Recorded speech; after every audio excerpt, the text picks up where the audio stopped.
Hello everybody. Oh, losing signal. Well, this is the big drawback to this camera. I've got an A5100. It's a Sony camera, and the USB port on it, not the USB port, the HDMI port on it sucks. It's super loose, and it ends up disconnecting randomly, so I apologize for that.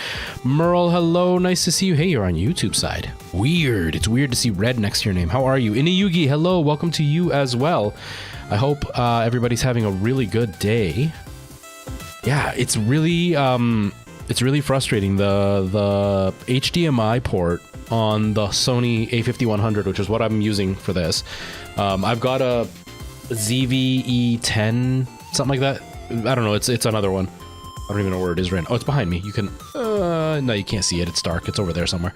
Anyways, I use that for my TikToks and stuff, but I got this for my streams, and it's a great camera. You can see the quality is really good, but for some reason they made the HDMI port like really flimsy, and like within a week of using it, the pressure of the cable on its own loosened it, so now it like jiggles like crazy, and you saw it at the very beginning. It like turns the camera on and off, and because I use the NVIDIA broadcast software to blur the background a little bit more, because this lens doesn't blur so much, it just like constantly resets, and then it messes with the whole camera. It's really weird. The other camera doesn't do that, but I use it for TikToks, and I don't want to have to take everything apart every time I want to film a video. So no, Thursdays are everywhere. I'm not picking just YouTube. I haven't updated the information. I should probably fix that. But no, I'm on all three for all 4 days. I used to do just YouTube. This was back when I first moved over to Twitch, and I didn't want to fully give up YouTube, so I was leaving YouTube as once a week. And because I'm super responsible, I haven't updated my information, because that's just how I roll. But yeah, no, I'm live on Twitch. Don't worry. If you would rather be there. Oh, that really sucks. Damn. Can I... whatever. I'll do it after. I think I may have found my original transition that I used for the channel, so I'm hoping to put it on. I was going to try to do it right now, but my hard drive is set up for my Mac, and my Windows PC won't read it, so that's okay. No big deal. Yeah, you're back. Welcome back, Merle. Welcome to the purple side again. Yeah, I don't think I have anything else exciting going on. Life is pretty much the same, really. Not too much has gone on. Yesterday, I recorded a bunch of TikToks. I did a video, if you haven't seen it, for anybody who's interested. I did a TikTok video. I am going to post it on YouTube. I just didn't have a thumbnail for it, so I haven't made it go live yet. But it's a breakdown of what happened with Dead Island, and the whole, like, the way that it was developed, and like the nightmare they had to go through to get that game to actually be released. I thought it was really interesting. I haven't seen anybody really talk about it. Usually you get like a lot of stories about like the development hell of Resident Evil, the development hell of Dark Souls, but I haven't heard anybody talk about Dead Island. And Dead Island is one of those games that ended up being, you know, an extreme level of development hell. There's a lot of games that have gone a lot longer than Dead Island did, but it is among the top in how long it took. There was a chart that I read where they were talking about like the longest games that developed, and a few of them were 8 years, and Dead Island was really either just past 8 years or just before 8 years. So it's up there in the years it took to make the game. Plus it changed developer hands 3 times, so like it's really interesting. And I think it's an even better story than the other games, because most of the other games, they go through development hell and then the game sucks. But Dead Island went through development hell, and then the game was really good. So I thought it was a really interesting story. So if you haven't seen it on TikTok, you should take a look if you can. Mr. FOV, hi, how are you? Welcome. Oh, Twitch didn't give... I hate that about Twitch. It just randomly will not give notifications. I don't understand why. But yeah, no, I'm live on all 3. So my as it stands right now, my plan is to just do all 3 live every time. I haven't fully decided what I want to do. I am enjoying YouTube, and because I'm posting more often on YouTube, I am starting to gain followers again on YouTube. For a couple of years, I was completely frozen.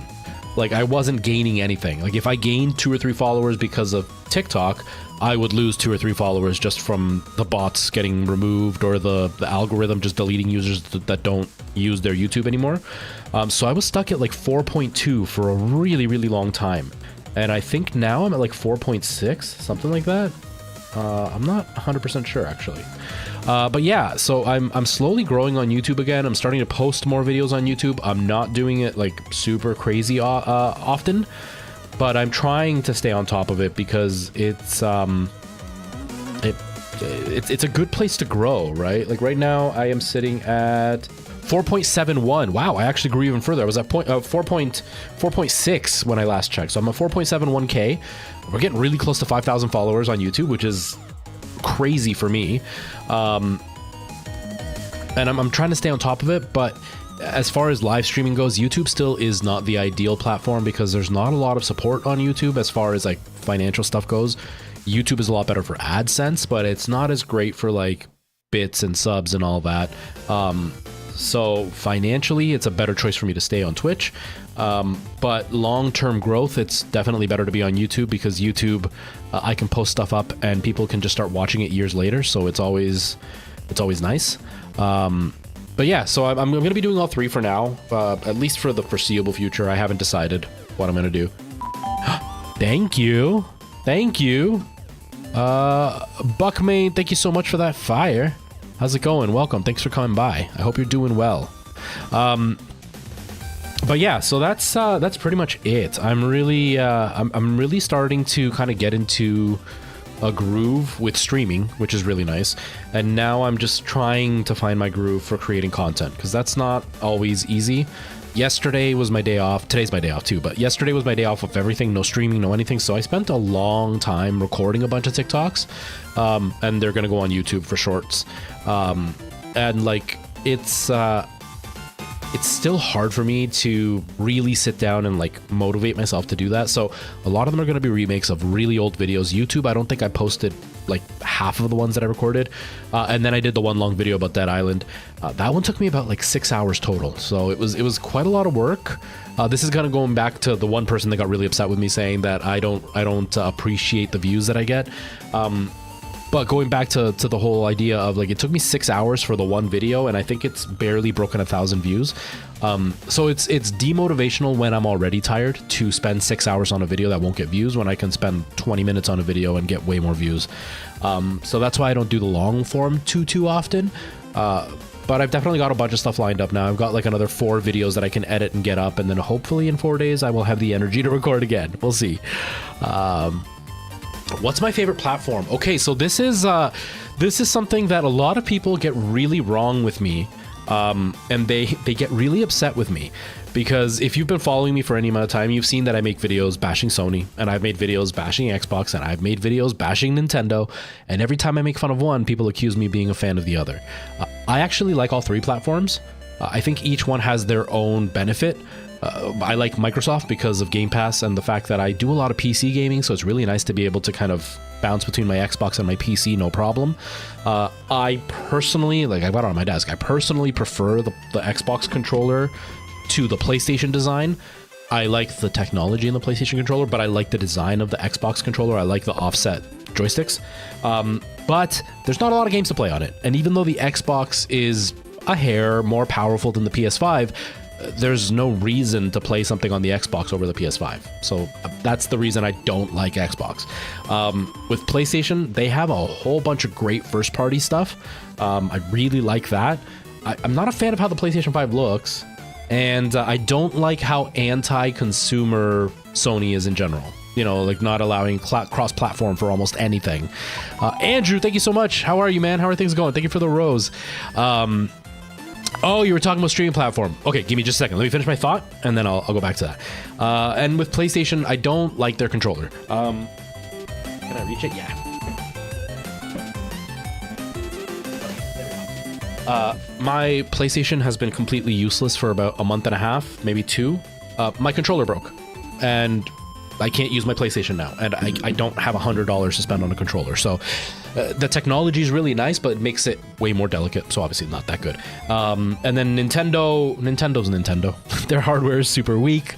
The Switch is really innovative and has really great first-party stuff, but there's no other reason for the Switch over anything else. So I like Nintendo for all their first-party stuff and the fact that it can be handheld, and I really enjoy handheld gaming. But like they're still working with like original Xbox level graphics. So, but as far as streaming platform goes, I don't really have a straightforward answer for that, because I started on YouTube. YouTube was my home. I started as a YouTuber and I slowly moved into streaming. I wasn't intending to be a streamer at all. And so I have nostalgia towards YouTube. My original community was built around YouTube and I really enjoyed YouTube that way. Whereas Twitch was secondary, and I had a really hard time with Twitch. I felt the energy was really different, and it wasn't energy that I really liked. But Twitch is way more gamified. Twitch is way more streamer centric, so there's more support. There's more competition on Twitch, but there's more professional thought in Twitch. Twitch streamers tend to think of Twitch like a business, whereas I found that the community I hung out with on YouTube thought of YouTube as I'm going to stream and that'll make me famous. They didn't really treat it as I need to do business stuff to make my stream grow. Twitch is much more, let's make it like a business, let's treat it like a business, which gives you more opportunities. On YouTube, I didn't have any opportunities. On Twitch, I got a lot more opportunities. But with Twitch, every viewer is also almost always a streamer. And so it's really hard to gain a footing without having that doubt of like, are they just watching me because they're hoping I'll shout them out? Do you know what I mean? And I don't like that about Twitch, because Twitch, the only people watching Twitch are other Twitch streamers or people that are hoping to one day be a Twitch streamer. And so not all, but like the vast majority are.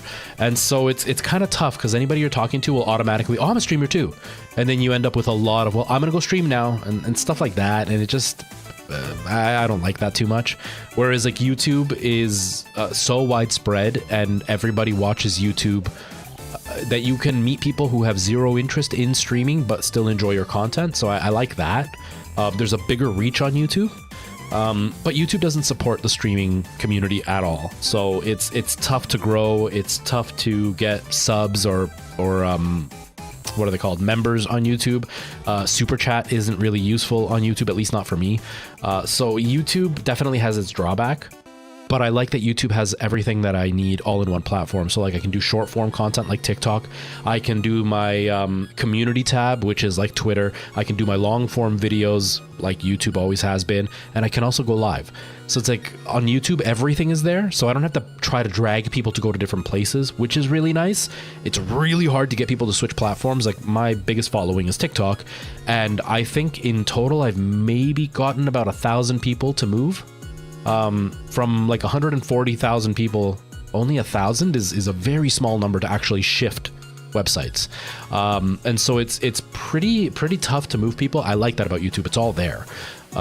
TikTok, on the other hand, has an immensely powerful algorithm, which is awesome. It's very easy to get seen on TikTok in comparison to the other places. TikTok is also new and hot, so there's a lot more trending stuff happening on TikTok, so it's easier to kind of get noticed for one thing versus YouTube, where like everything's pretty much established and you have to work your way up, and Twitch has zero discoverability, and it's just hopefully you make the right connections and you can grow. But TikTok's algorithm is a complete mess.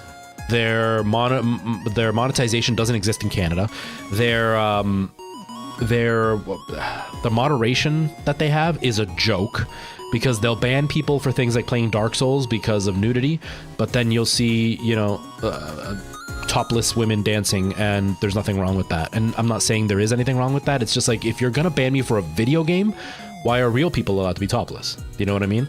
Either allow it all or get rid of it all. So their moderation is a complete joke.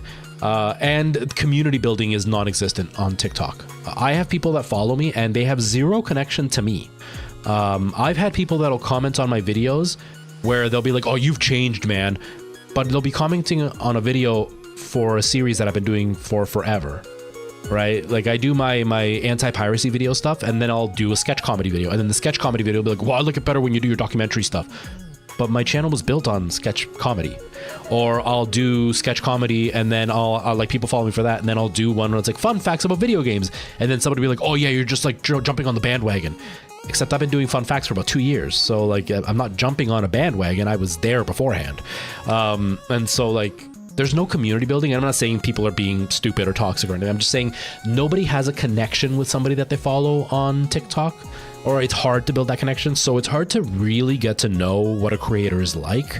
And TikTok really suffers from that. So it's really hard to take that and have a community built around it for real support. You know, having 140,000 followers and 5 people watching me is a testament to how TikTok's community doesn't exist. So TikTok definitely has some downsides. Out of all 3, I prefer YouTube just because everything is there. That's the main reason I prefer YouTube. But I prefer Twitch because the money's there. And I prefer TikTok because discoverability's there. That's the best answer I can really give when it comes to that, you know? I thought PS5 controller specifically used for Steam Deck. I don't even know in the PlayStation. The PS5 controller, honestly, if this wouldn't have broken, is some of the most impressive tech ever. I just wish it wasn't as delicate. Now, I don't actually know what happened to this. Alana was using my PlayStation, and then she just asked me if I could take a look at it because it just stopped working. So I don't know if like maybe Nora dropped it by accident, or Alana has that thing where your hands sweat excessively, and I don't know if maybe a bit of her sweat got underneath and like fried the chip, or if it just randomly stopped working. I don't know. I plug it in and it turns on, and I went to one of those websites where you can like test your controller, and the website recognizes it, it sees it, and the joysticks work and the 2 triggers work. Nothing else works. Nothing else responds. So I don't know what happened to the controller. But outside of it not functioning, and I've heard that quite a few of them have actually stopped functioning and that there's drift issues with it. But the technology behind it is immensely impressive. And like, I'm going to eventually get the PSVR 2, and it has the same tech in those controllers. And I hear that it's like the next level when it comes to VR, feeling that tension and stuff. Super excited. I think PlayStation does have a very, very innovative way of looking at controllers. They're definitely head and shoulders above the rest when it comes to what it can do. I prefer the offset joysticks versus the equal joysticks at the bottom.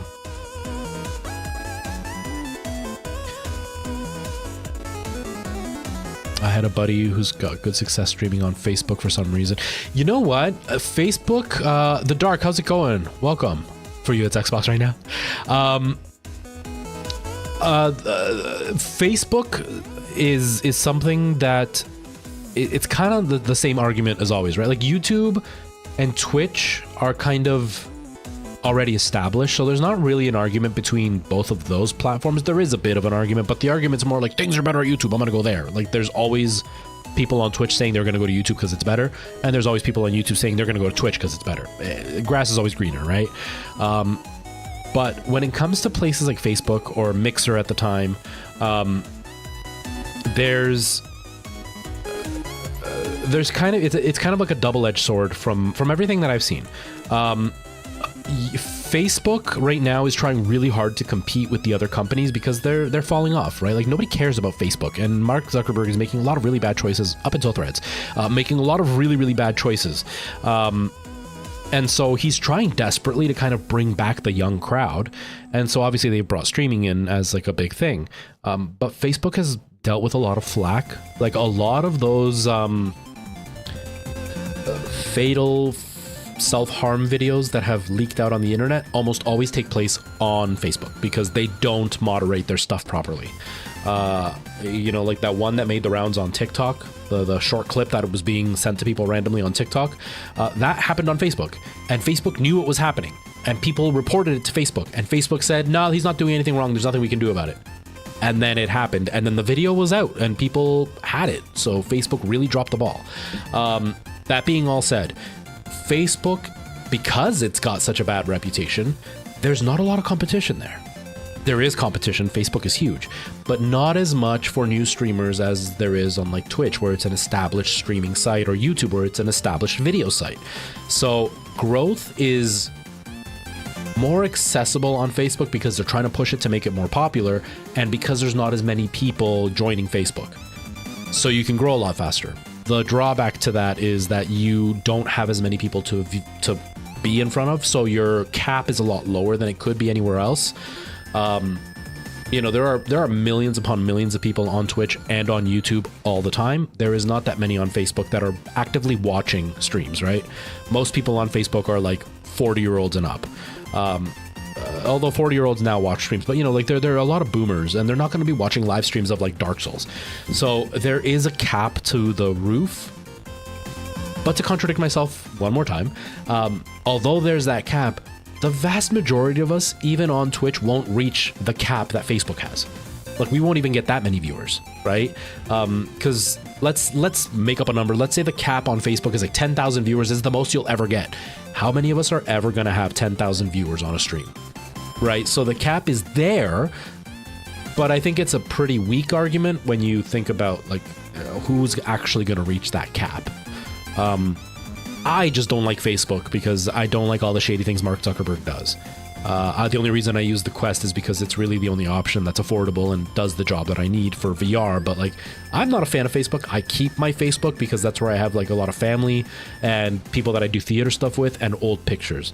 But outside of that, I don't use Facebook at all. Like, just recently, when my father passed away, when we went to the funeral, I walked into my aunt like lecturing my brother and sister. Not, I don't want to say screaming, but like she was ripping into my brother and sister, and I had no idea what was going on. And then I heard her say, and like, I want nothing to do with your family. And I was like, what happened? Turns out my cousin got pregnant, had kids, and they passed away. And nobody from my family called them. I don't check Facebook, so I didn't see that anything had happened. I didn't even know she was pregnant. But that's how little I use Facebook, right? Like, I had no idea what was going on. Because I just don't use Facebook. Thankfully, my family knows that I don't use Facebook or anything, and that I'm like pretty detached from everybody. So my aunt like believed me when I was like, I didn't even know she was pregnant. But like, I don't use Facebook at all, so I just stay away from Facebook from live streaming. I just don't really have an interest. I've been curious about it, but I don't have a huge interest in Facebook. So it's not surprising that your friend has had success on Facebook. Doesn't mean everybody is going to have success on Facebook, because there are certain elements that you need to have as a streamer to be entertaining. It doesn't matter how easy it is on a platform. If you're not entertaining, you're not going to get the followers.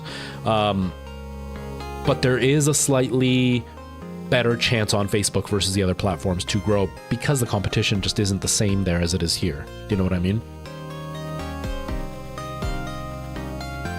Wasn't Facebook changing the name?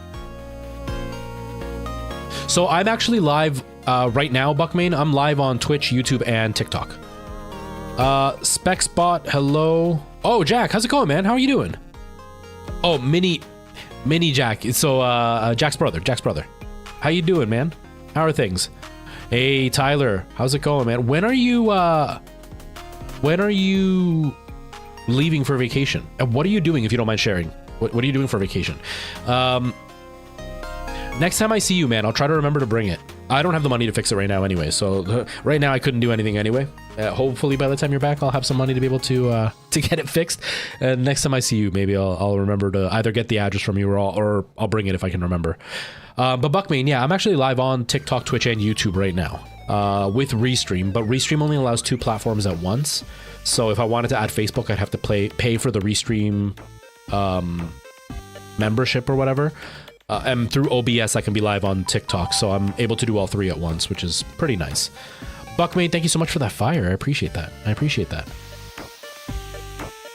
Dude owes me a full Nintendo Switch currently.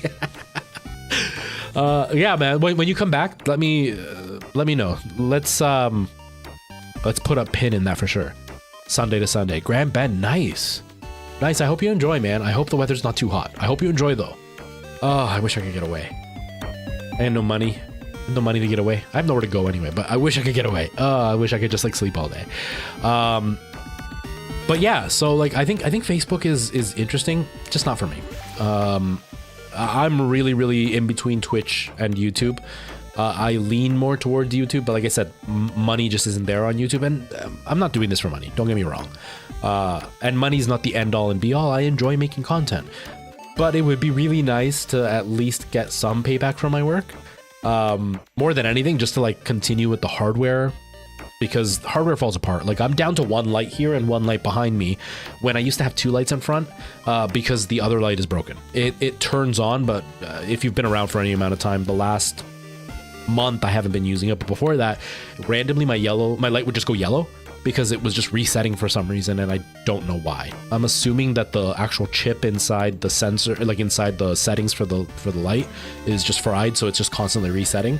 So I need to buy new lights, but like this light in particular, each one was $100, and so like I don't have $100 to spend on a light right now.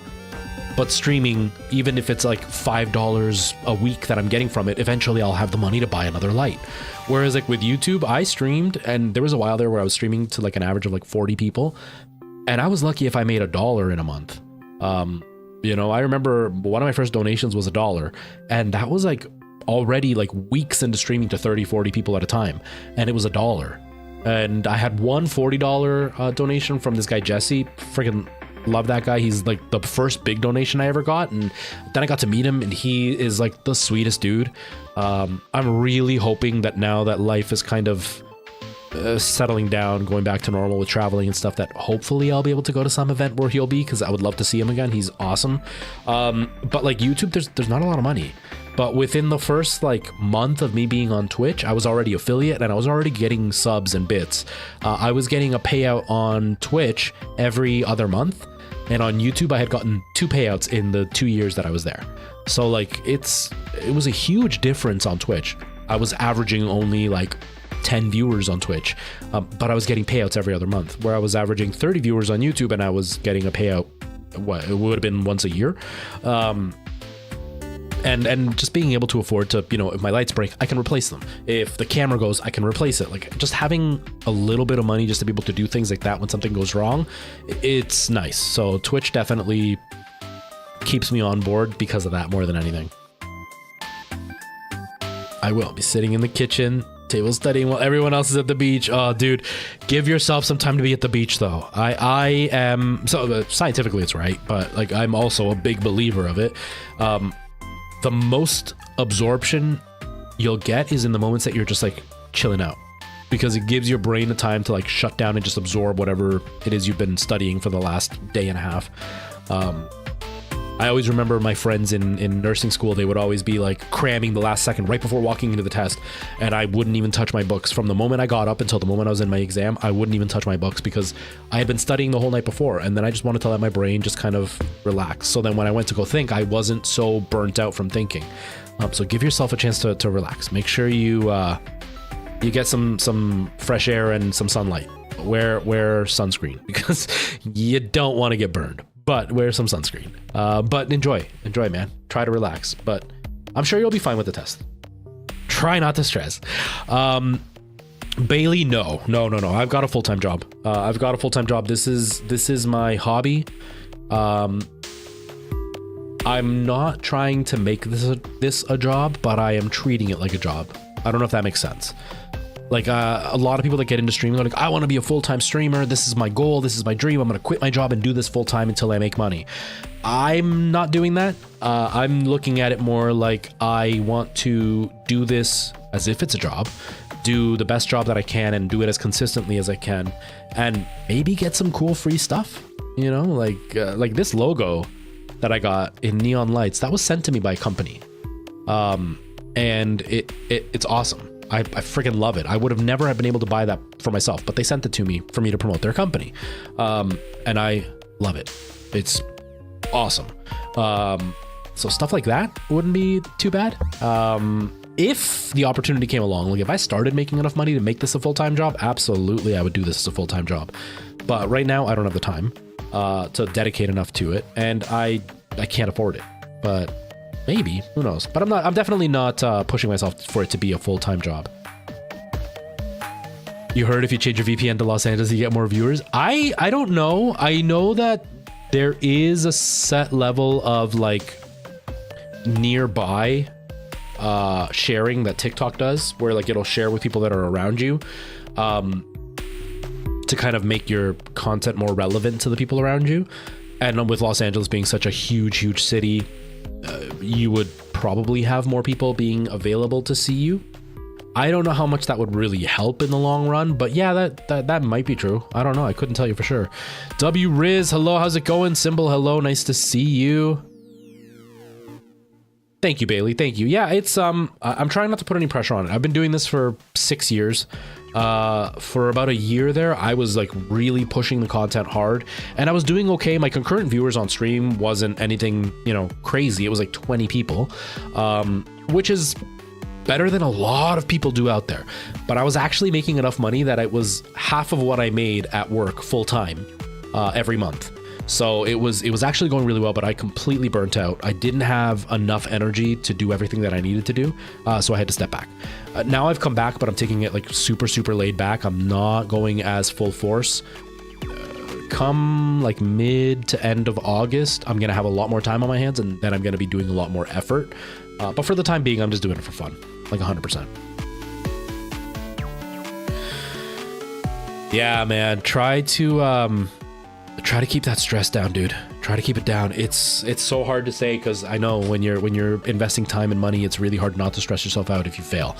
But stress is gonna make it so much harder to like absorb and take it in. So try, I don't know how anal you are when it comes to like setting schedules and stuff, but maybe try to like force yourself to have like a block of time where you are just gonna shut it off and not think about it, and not even like be out there going like, I need to get back, but instead like, no, just be in that moment, even if it's for like 1 hour every time, like 1 hour a day, or even like if you split it to like 2 times a day for 1 hour, you're gonna walk away and just kind of spend time with the family and just chill, just to kind of give yourself permission to shut your brain off, instead of just like shutting your brain off but still being kind of like, oh god, I gotta go back. If you kind of set yourself up with the idea of like, no, once an hour or an hour a day, I'm gonna completely shut it off between this hour and this hour, so that way it's almost like you can't feel bad because you already set that goal for yourself. You know what I mean? Just try, man. Just try.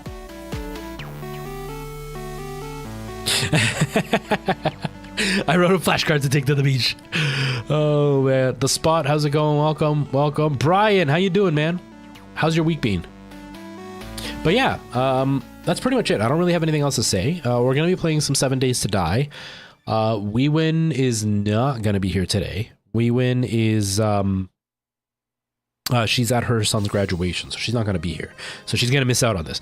But we can all tell her how awesomely I did. I'm going to be restarting one more time. I am going to turn down the sprint by 1 level just to give myself a bit of a better chance.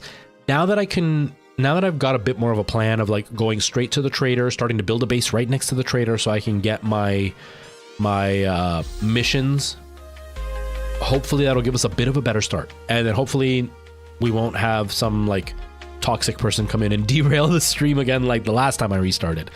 And then we should be good. I hope. Oh god, I hope. I don't want to have to restart this again. I'm loving this game. I don't want to have to restart again. I keep embarrassing myself. It's so bad. Okay. But yeah, it's a fun game, but damn, I'm getting my butt kicked. I'm absolutely getting my butt kicked in this game. It's embarrassing. So for those who don't know, I am playing 7 Days to Die, and we started it. I think this is going to be my 5th or 6th time playing this game. We started it, and I did pretty decently the very first time I played it, and it was great. But I did an update because I wanted to implement VR into this game, and the update needed the unstable version of the game, and when I did that, it didn't allow me to play my original file, so I had to restart, and that's what I was playing, and it did not go well. It was really, really rough. I was getting my butt kicked. I had a really bad seed. I couldn't find any food. I couldn't find any water. Like, there was just nothing. So I restarted on purpose that time, and that's what I've been playing the last couple of streams. But then we had somebody come into the stream who was pretty toxic, and they derailed the whole stream. I ended up losing like a day in the game, lecturing this person, and because I'm a dad and that's what I do, and so I was already kind of behind. And then the last stream, I started the stream and started the game and then started talking, and then let another like half a day go by while I was talking, and so I was already like on day 4 going into day 5, and I was just starting to set up like a base and starting to do some basic missions to get some money to buy stuff that I needed. And yeah, I was still getting my butt kicked. I died like 4 or 5 times. So I decided that if I didn't do well that time. I was going to restart. It didn't go well, so I'm going to restart. And then Weewin reminded me that in the settings, I can choose to make it a little bit easier for myself by letting the zombies not run as fast. So that's all I'm going to do is just turn their speed to run instead of sprint. Maybe the Blood Moon I'll leave on sprint just to make it scarier.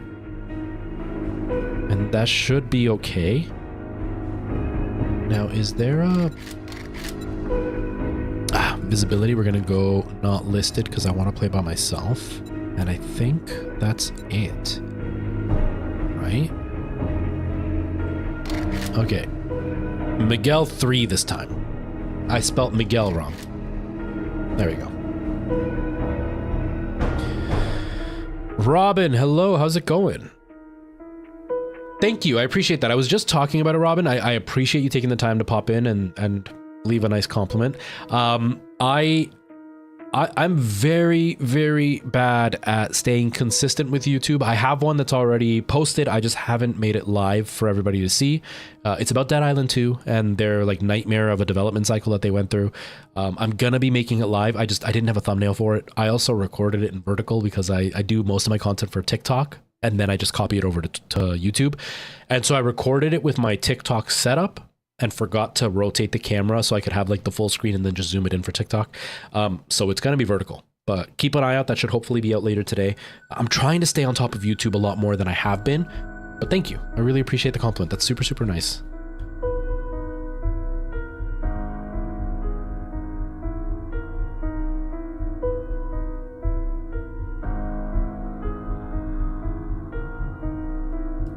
Oh, Merle, that's exciting. That's exciting. Don't be scared. Come on, don't be scared. 3-day exam, 4 hours a day. Jesus Christ. Gross, man. 4 hours day 1, 5 hours day 2. That's what it was. Okay.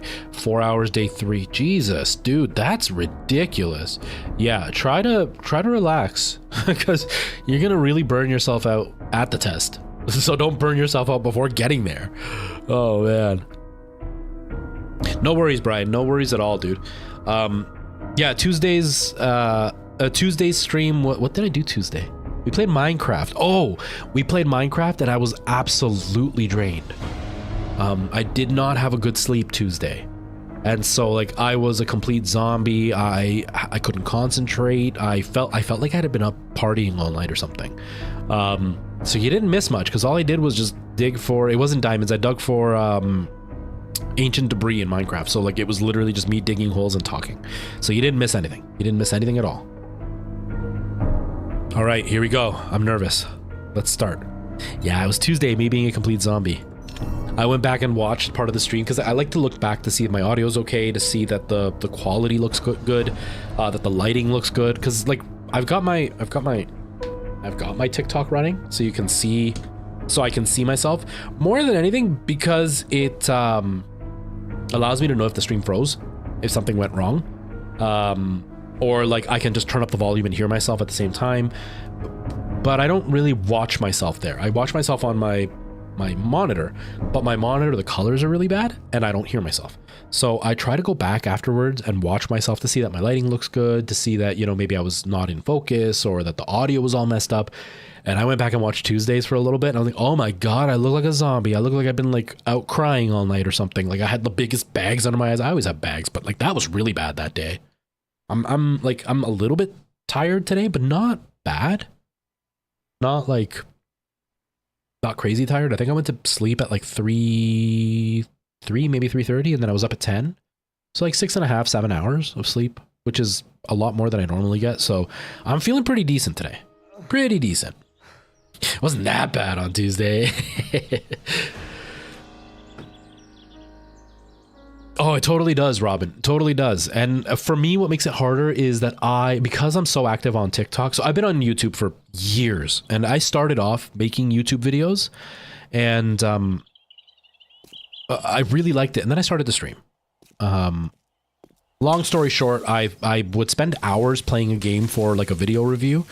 It was very similar to like AVGN style videos where it was like a scripted review with some sketch comedy, but it wasn't angry. It was just like I was dealing with a dumb guy the whole time. But I would record for 4 hours for like maybe 2 minutes of footage in a video. So I decided I could go live and use that footage as my gameplay footage. And then I just kind of fell in love with streaming. But I had some stuff get in the way. I couldn't really stay with the channel, and growth kind of slowed down eventually.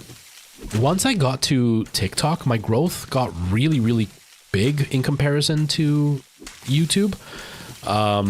And so I got really, really consistent on TikTok, and I learned my quality while practicing because of TikTok.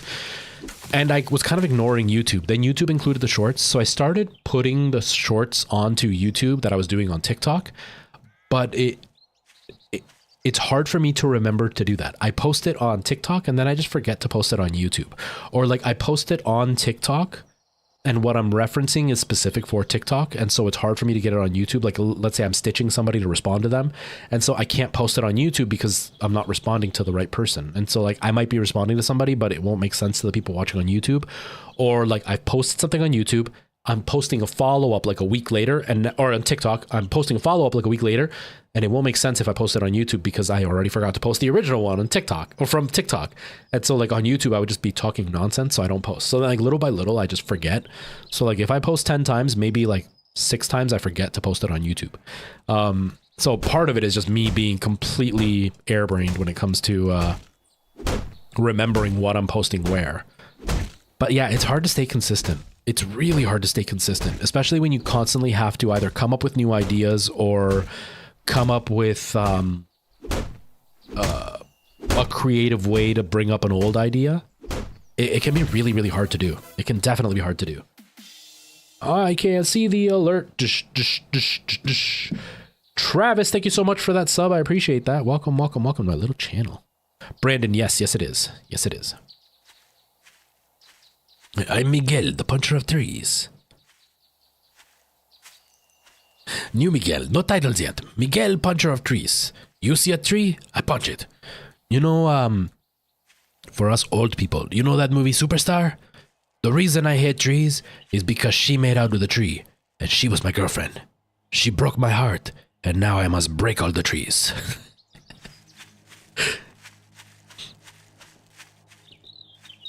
Oh, Brandon, this game is ridiculous. I don't know anything about this game. Now I know some of it.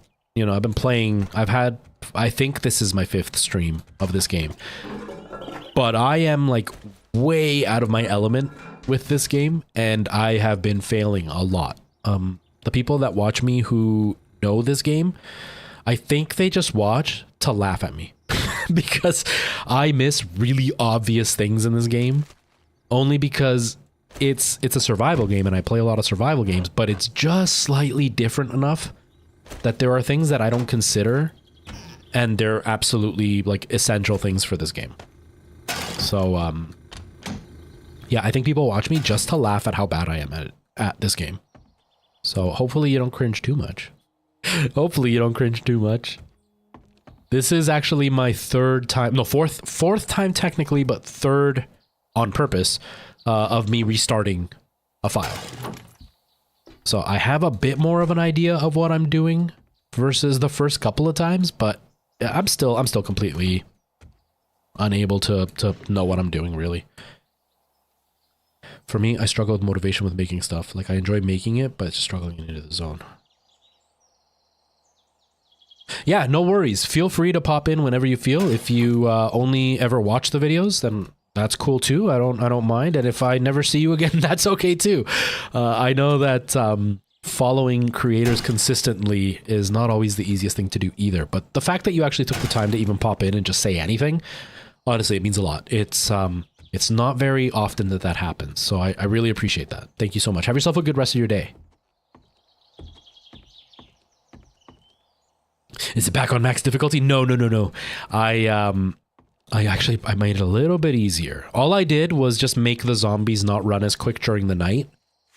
And make the infected zombies not run as quick either. They still run, but they don't run as quick. Everything else I kept the same. Even, I guess there's a blood moon that happens in this game, from what I was seeing in the settings. And even the blood moon, I kept at full speed. So there is going to be some challenge. I just made it slightly less challenging for me because I don't want to, I don't want to get completely destroyed every time. Okay, let's make a bedroll. What else? Oh, I'm going to place the bedroll. Okay, let's place it. Got to do these first, whoops. I got to do these first, first steps for it to show me where the towns guy is. There, I pushed it down. I need stones, okay. Oh, me too, Brian. The last time we were playing, I actually did okay when it came to food. I kept finding stuff. But because I got derailed by that one guy that came through, and then the next stream I got derailed just by talking at the beginning of the stream, I started to fall behind by quite a bit. We were already like getting into day 5, and I had like a base that literally only had enough space. Oh, there's a chicken. I gotta make an X. Cool. Can I make a? Oh man, that's fine. I'll just we'll get a chicken in a sec. We'll kill a chicken in the near future. Okay. Now can I? Anyways, I fell completely far behind, and there was put the hat on. Put the hat on, dude. Oh, it's a mod. Never mind. My base was literally just enough space for like a bedroll, and that was it. And so like I was ill prepared. I kept dying, and then I died in a place where I left all my backpack stuff, and it was just it was overwhelming. It was just way overwhelming. And so I decided we should restart today. And so that's what we're doing. It's a complete restart. But yeah, dying from food is rough. Oh, that was the other thing, is I couldn't find a stupid grill to cook. And because I couldn't find a grill, I had a bunch of food. I couldn't eat any of it. What? Wait a minute. Raw food attracts zombies? I didn't know that. Are you freaking kidding me? Dinner and stream. Yes. Yes. This is what life is all about. That sounds yummy though. I am making a steak stir fry for dinner. I'm really excited. I haven't had a stir fry in a couple of weeks, but I haven't had a steak stir fry in like over a month. So I'm really excited about that.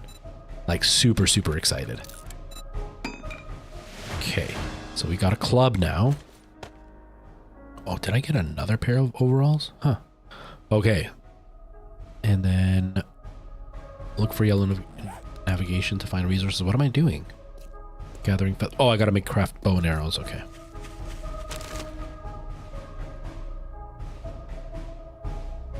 Yeah. Excuse me. I don't normally make steak stir fry, but it mainly has to do with just like because of like the heart issues and stuff. I try not to eat. Well, I'm not doing well right now. I'm eating way too much red meat right now, but I try not to eat as much red meat because it's just I shouldn't be eating red meat really. So we eat a lot of chicken, and almost always when I make stir fry, it's a chicken stir fry. But I want something different, and we bought some steaks, and I was gonna just grill them and have grilled steaks, but I started to really crave a stir fry. Plus with the grilled steaks, even though they're delicious, you end up eating it and it's one meal. Whereas with my stir fry, I make such a big stir fry that I can get like up to 4 meals out of it for myself, and Alana can eat twice, 3 times. She doesn't like to repeat meals as often, so she won't eat it as much. But like I like that I can cook once and I can eat for multiple days versus a steak where I eat it once. It's a lot of work. I eat it once and then that's it. It's over. So I am looking forward to it for sure. Oh, you're gonna make me waste it. Damn it. That's fine. Put it down. And then upgrade, right? That's what you want. There. Good. What am I looking for? Small stones again? Dang it, man. You really want some small stones.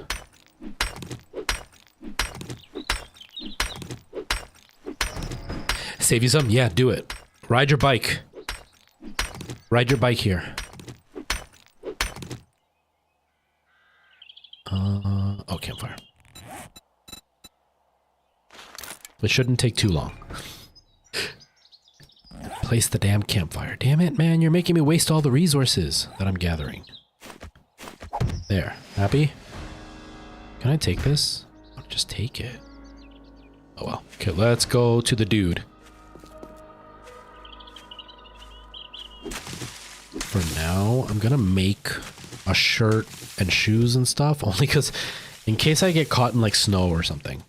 Now that I know what I'm doing, fiber hood, fiber shirt, fiber shoes. Can I wear the hat and the hood? I don't know. Let's find out. Hood, shirt, shoes. Oh. Either the hood or the hat. I kind of like the hood. The hood makes me look like a badass. Can I make gloves too? Are there gloves? Ha. Cool. Now I feel like a very, very poor badass, but I'm still a badass. Hey, Moa, how you doing? How are things going? But yeah, so basically I put in a whole bunch of veggies. You know, there's like snow peas and carrots. I think there's green peppers, broccoli, cauliflower, a different type of carrot, and then mushrooms. Oh, I don't know if I have any mushrooms. Damn it. I forgot to tell Alana to grab mushrooms. She went to the grocery store today. I forgot to tell her to grab mushrooms. And then I do rice, and I usually do like a fried rice with, usually that's where I use the mushrooms, is the mushroom fried rice. And then the steak, obviously, all in it. And it's not exactly the same as like proper Chinese stir fry would be, but I think it's pretty decent. I think it's pretty decent. Oh, what do you mean you can't find a bike route? You need to like ride your bike into the back of one of those big giant ships and just sit on your bike the rest of the ship ride until you get to Canada. And then from the Quebec port to here should only be like, I don't know, what would it be, like 500 kilometers? Maybe more, maybe more. Yeah, probably more. Probably closer to like 2,000 kilometers. It should only be about 2,000 kilometers. You should be able to get here pretty easily once you get to the port. Trilena, hello. How you doing? Welcome. How are things going? Okay, so we're already off to a much better start than before. I feel like I should go into that store and maybe find some food or something. I saw the chicken, but I did not kill it. I should have killed the chicken. I was too busy talking. Wait. I thought I saw another one, but no, it's just garbage. Oh, nope, that's 3 skulls. 3 skulls equals bad. Is there anything in this van I can steal? Or in the garbage, maybe?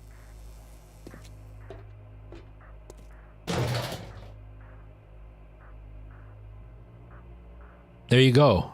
Aqua bike, perfect. Like, if swimming is better for you than running, then aqua biking is probably better than regular biking. So, like, it just makes sense. It just makes sense. You'd be silly not to do it.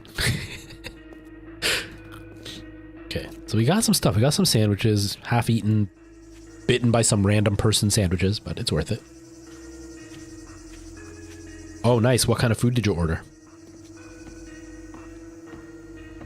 Okay. I've been craving to play this game. I actually haven't looked it up. I should probably look it up while I'm walking to this dude's house. Where's Steam? Where is Steam? Oh, is it going to kick me out of this game if I log into this one? No, as long as I don't open the game, I should be allowed to be logged into 2 different Steam accounts, right? I think. I don't know. We'll see. I've been hearing about it. I saw it in a review, and it wasn't on purpose. It was just I was trying to find a game to buy for my iPad to play, and it just came up as one of like the automatic videos that loaded up, and it looked really cool, and I was like, okay, I want to play this. And then I was watching Philip DeFranco yesterday talking about the news, and then he promoted the game. He didn't do it as a promotion. He just promoted it because he's been playing it. He even said, he's like, nobody that watches me is going to really care about this. But for like the one person that's going to, You need to play this game. I must have been that one person he was talking to. But like, I want to play it. It's called. Where's my Steam? I want to just make sure I say the name right. Oh, it's still loading. Whoa, they changed the Steam logo. Weird. Okay, give me a second here. Or not the logo, the load screen. Oh, Scorn is on. Wow, Scorn's really expensive on PC. Damn. Dave the Diver. Have you all heard of this game, Dave the Diver? So it's, I think it's still, is it already released, or is it still in the alpha thingy that they do? I can't tell. I don't even know how to look it up if it is already released. No, it's already released officially. It's called Dave the Diver. I don't know if you've heard of this game. It's ridiculous. Basically, it's a collect-a-thon type of game where like you have to collect stuff. You go into the water. Think Subnautica. You're going to go underwater and collect a bunch of resources. But you take these resources. Is that my headphones rubbing up against something? Okay, yeah. It sounded like something was growling in my ears. You take your resources and then you run a restaurant and you hire people and you run a restaurant with the things that you collect from the ocean. And from everything that I've seen in the reviews, the game gets crazy. Like you end up meeting like underwater people in a place like Atlantis. And there's a bunch of other crazy stuff that happens. There are boss fights. You have like sneaking missions. Like it's supposed to be really crazy. And it's all done in like Super Nintendo 16-bit graphic styles. I really, really want to play that game. That's a game I want to play on the channel. If anything, I might, once I get paid back from the bank, I might have to get that game as a like from the donations that I've gotten, because it looks ridiculous. It looks hilarious. Was it on Steam the other day? Yeah, I didn't, on sale the other day? Yeah, I haven't seen it on sale. But apparently, oh man. Yeah, it looks so cool. It looks so fun. Rosa Chris, thank you so much for that follow. I really appreciate that. How are you today? Welcome to my little corner of the internet. I hope you're doing well. But yeah, like it looks so good, and I am very much. How do I repair A? Okay. I am very much interested in it. It looks like a lot of fun. Like I've been having a lot of fun with Subnautica, and this has, even though it's, you know, flat and you're running a restaurant and stuff, it has enough of that Subnautica feel that I think I would really enjoy it. Plus, I've been playing some Roller Coaster Tycoon, which is all about running a business. So I feel like it would be exactly what I'm like craving right now. So once I get my money back from the bank, from what was stolen, I may just have to get Dave the Diver and play it on stream, because it looks so good. It looks so good. There's a few games I'm looking at that I want to do on stream. Some VR stuff that I want to do. Some VR horror stuff that I want to do, because I slowly want to implement horror stuff back into the channel. I'm even playing with the idea of maybe converting my Thursday stream back into like more of an evening stream rather than a daytime stream. Not as late as before. Before I was starting at like 10:30 at night, my time. But I'm thinking of like maybe starting as soon as Nora goes to bed, starting the stream, so that way I can have a bit more of a horror-based night. Because right now, like, this is a horror game, but it's not really conducive to everybody enjoying me getting scared. I'm just kind of playing. But I think if I did like a late night stream where I am getting scared, it would be fun. You know what I mean?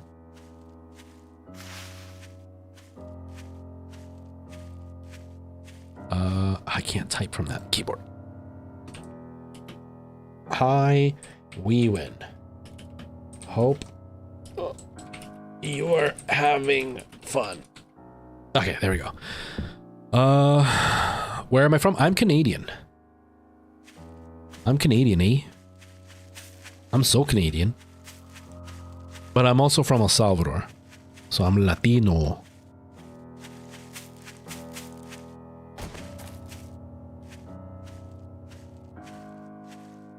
But yeah, Dave the Diver looks really fun. I've been trying to think of something to play that is newer and that is interesting.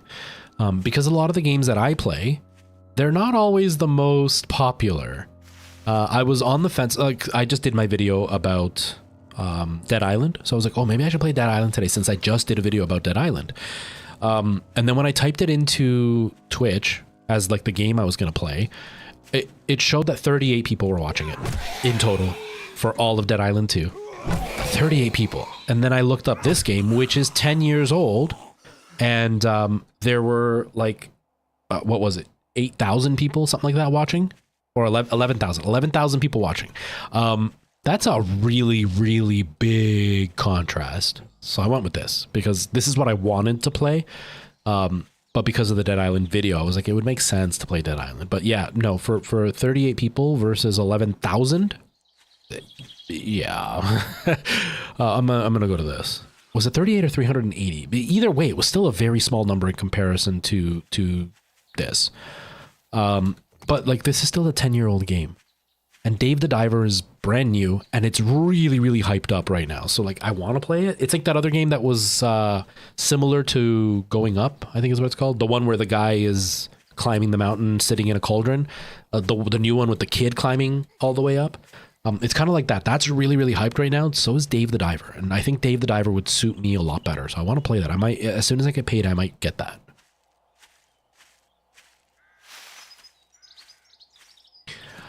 Rosa, here's a piece of advice. Don't take this the wrong way. I'm gonna be upfront with telling you that I'm not doing this in like a mean way. 99% of streamers, at least the streamers I know and that I've watched, absolutely hate when artists come into their chat and try to sell their art to them in chat. I'm here to play video games, not to try to do business. So I'm only saying this because you may not know, but streamers really hate it. And by doing that, you almost guarantee that they're not going to want to reach out to you. So my advice would be to maybe reach out in private if you're interested in trying to do work for somebody. Maybe hang out at their channel for a little while. Don't just pop in and be like, hey, how's it going? And then instantly go into the pitch. Because it really comes off as you're not actually interested in the channel. You're just interested in selling your product. And I don't want to get art from somebody who doesn't know my channel at all. And if I'm going to get art from somebody that doesn't know my channel at all, I'm going to look them up first before they come to me. You know what I mean? But even on top of all that, even if I was interested, I wouldn't be, because if you watched my channel for any amount of time, if you actually had interest in my channel at all or knew my channel at all, you would know I do all my own art. And I just had emotes done by a friend. So I wouldn't be interested anyway. I appreciate the offer, but just a suggestion for the future. Maybe hang out at a channel for a while before you actually do that. Or if you are looking to promote your channel, or like your work, maybe look for creators that are looking for stuff. The way my friend is doing it is she is actually like, she started her own channel where she streams her art and has her titles be something along the lines of like offering free art or like, you know, open to commissions or whatever. So people know that you're willing to do the work, and then they can watch you do your work so they can judge for themselves whether they want to get something from you or not. So I appreciate it, but I'm going to pass. Everything that I do on my channel, I do myself, even if it's bad, because I'm not an artist, and my art is probably a hell of a lot worse than yours is. But I take pride in doing everything on my own, partially because I just am a control freak and want things to be the way that I want them to be, and partially because I'm super cheap and don't want to pay anybody for something that I could just do myself. So thank you.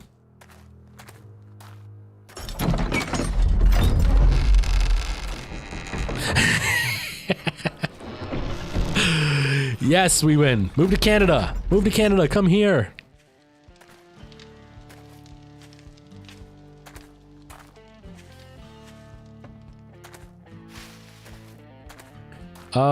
Mark Leap, how's it going? Yeah, exactly, Mark. Exactly. I was just talking to my friend about this actually, because she's gotten a few commissions for the first time and she was really excited, and she was telling me, I wish I could say it was because of my video. 100% not because of my video. She's a talented artist. But she's out there and she's streaming herself doing the art for other people. So people can see it and be like, oh, this person does art. Hey, can you do art for me or whatever? So she's doing the work. Andrew Hitchcock, thank you so much for that sub over on YouTube. I really appreciate that. But we were just talking about how like it really irritates streamers when an artist comes in and it's like, hey, you want art? Because like I'm not looking to commission anything. And having somebody come in and ask me if I want to buy anything from them, it's very, very much like the door-to-door salesman that knocks on your door and, are you happy with your credit card plan? I'm not looking for a credit card. If I want a credit card, I'll call Visa. I don't need you to come tell me about Visa. And it just comes off very much as fake. Like it's very car salesman. And I used to be one, so don't get offended if anybody out there is a car salesman, and I'm saying this because I used to be a car salesman. I used to do this. But it's very much that fake, like, hey, champ, you look like you could use a car. You would look good in this convertible. I don't know you. I don't actually think you would look good in that convertible. I'm just hoping you'll buy it. It's kind of the same thing when you do that. When you come into somebody's chat and just, like, offer your wares. Because there's that moment, this is what goes through our minds as a streamer.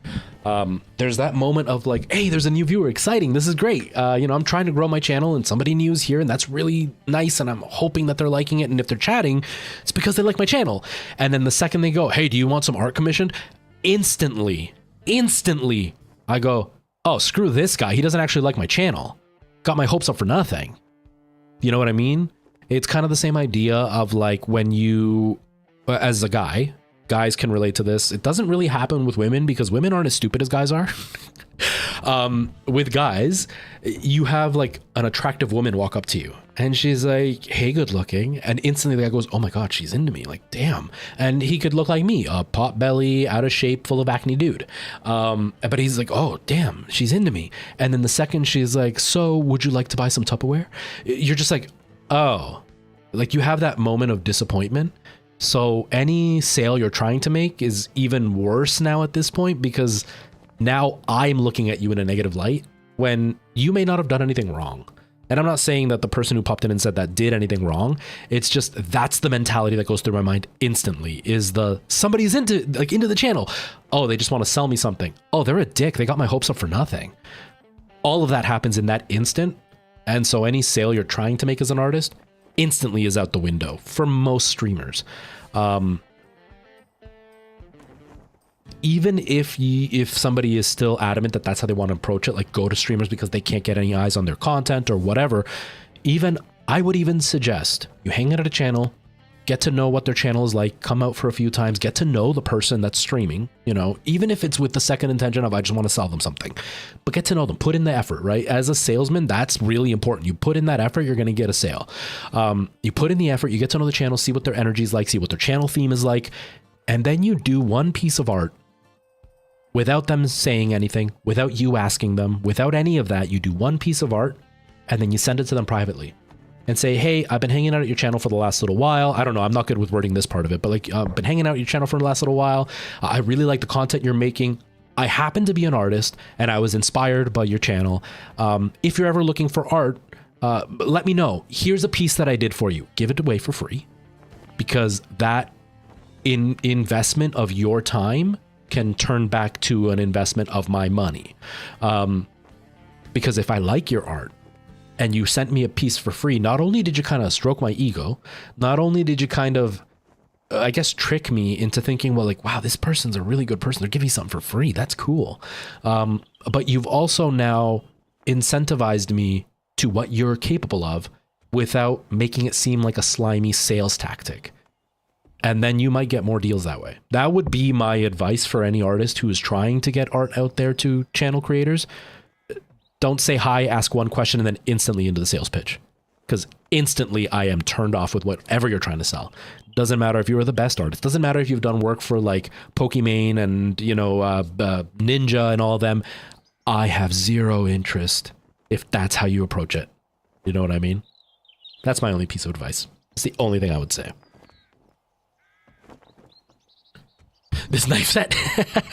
Look at this knife set. I can cut a can, I can cut a boot, and I can still cut a tomato.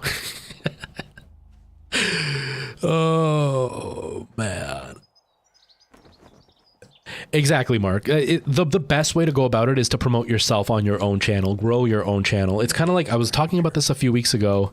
Did I see Girl Thulu? Girl Thulu, hi, how are you? How are you? Exactly. Nobody that's actually worth purchasing or paying for is going to go to other people's channels asking to be paid. You put yourself out there. It's like any business, right? How many businesses give away free samples? Because they know that that little investment in free sample is going to come back for them purchasing something way more expensive. Costco knows this. That's why they do it all the time. People go to Costco to get free stuff, and you may not buy anything, but the whole day's worth of free samples might have cost Costco $15. But the one box alone might be $10. And if they sell 2 of them, they've already made more money than what they put into it. And they're not going to just sell 2 of those boxes from the samples. They're going to sell a hell of a lot more. It's the same with the art. If you're going in, you're hanging out, you're chatting for a little while, all it has to do is a couple of your days of watching this channel, and then you maybe take an hour to do one quick piece of art and send it to them as like a gift and say, you know, this is what I do if you're interested. You know, I hope you keep me in mind. That's it. That alone can, you know, rebound to a lot of new stuff, right? Like, I've never cared about my emotes. I've never been interested in upgrading my emotes. They were not my piece of proud art. My emotes sucked. They were literally airbrushed pictures of me. Like, that's all it was. There was nothing good about my emotes, but I didn't care, right? Nobody cared in my channel. Nobody was like, oh, his emotes suck, I don't want to watch the channel. But then Lollipops offered, and she didn't even offer. She just said, hey, I'm gonna, do you mind if I use you as like the next theme for the emotes that I'm gonna draw for a video? I was like, yeah, go ahead. Like, I'm flattered that you even want to just like use my face. Cool, go for it. And so she did it, and they were really cool. But I didn't expect anything. I was like, yeah, she used me as a thing. She asked for permission just not to be rude. Cool. But then she's like, yeah, I'll send them to you if you want. And so she gave me 6 free emotes. But what did that do? I now want to buy emotes from her. And I'm coming up with ideas for different emotes. So when I have a little bit of spare cash, which I don't right now, but when I have some spare cash, I'm going to commission her to make more emotes, because I've got 6, but I've got space for like 18. So I can get her to do another 5 or 6, and I can pick what I want for them, because the ones she did were ones that she felt would work. But now I can pick ones that I know will work for what I want, like a scared one or like a zombie one or whatever. But I'm going to pay her for it. So she did put in some work beforehand, but now I'm going to pay her for it. And I went and I donated some money to her, because even though she didn't charge me for them, I felt they deserved to be paid for. So I gave her some money for it. So like there was even that on top of it, right? And so like, if you're going out and just like, hey, you want to buy my emotes? Nah, dude, there's way better ways to go about it. Way better ways to go about it. Oh, Migueli's going to be on day 2. Oh my God, we got side railed again. Let's do some jobs, and then I'm going to build my little hut. Oh, 400 meters. This is really close. Dilemma and could use some assistance. Go prove that you have what it takes and be a part of White River Runners. We need you to clear out the zombies at Mushroom Mine and Co. Oh, damn. I don't want to kill some zombies. Can I do one more? Oh, I can't until I complete the one? Okay, that's fine.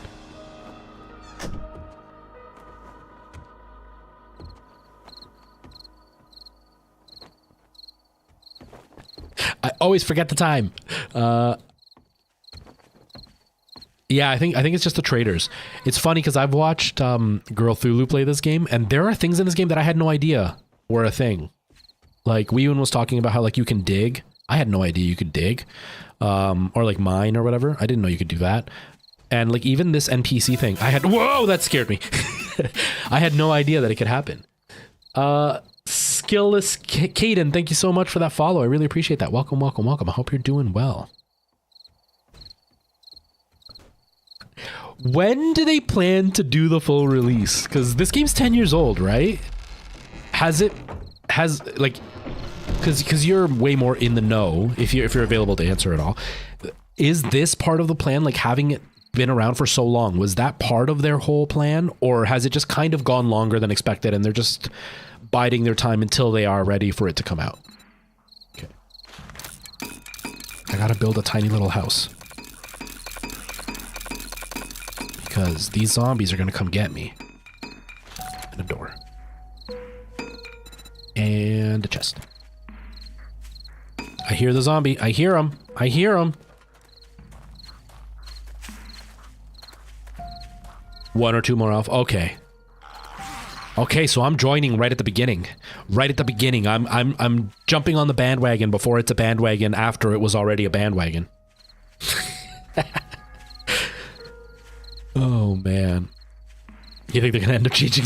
They're gonna go to Unreal 5. You gotta change engines completely because this is Unity, isn't it? I think this is Unity. They're gonna go right to Unreal 5. Okay, I'm gonna build my hut right here just so I can have something to hide in. You know what I mean? Oops. Give me that. Give me this thing. Oh, pick it up. Okay, there we go.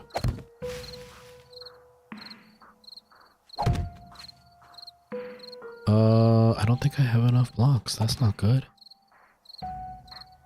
Okay. So I could put a door right here, right? I'm gonna get killed trying to build this stupid hut because I'm so bad at building.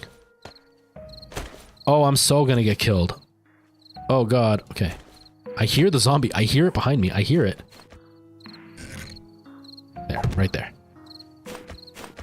And the door. I'm gonna die. Oh god, I'm gonna die. 3, 4. I gotta build some more. I gotta build some more. Oh god, I don't have enough wood. Oh, this is bad. Yay, walking to the car. I hope it was a good graduation. I hope it was good, we win.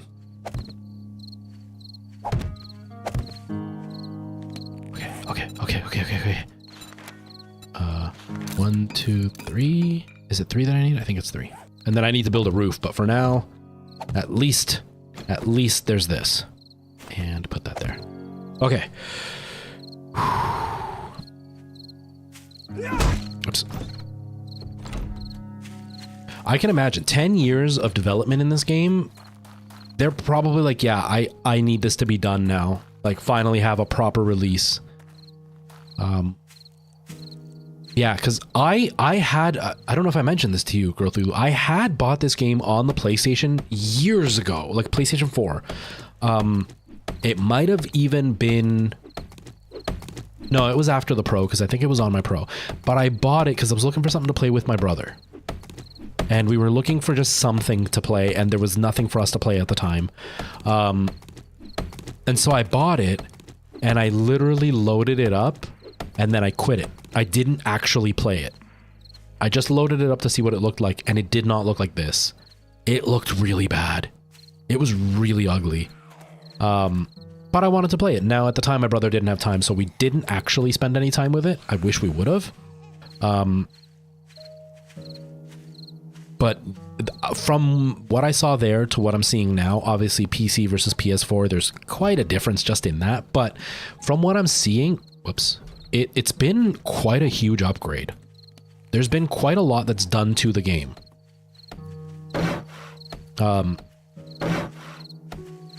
And it's way more complicated than I ever imagined. I didn't think it was going to be this way.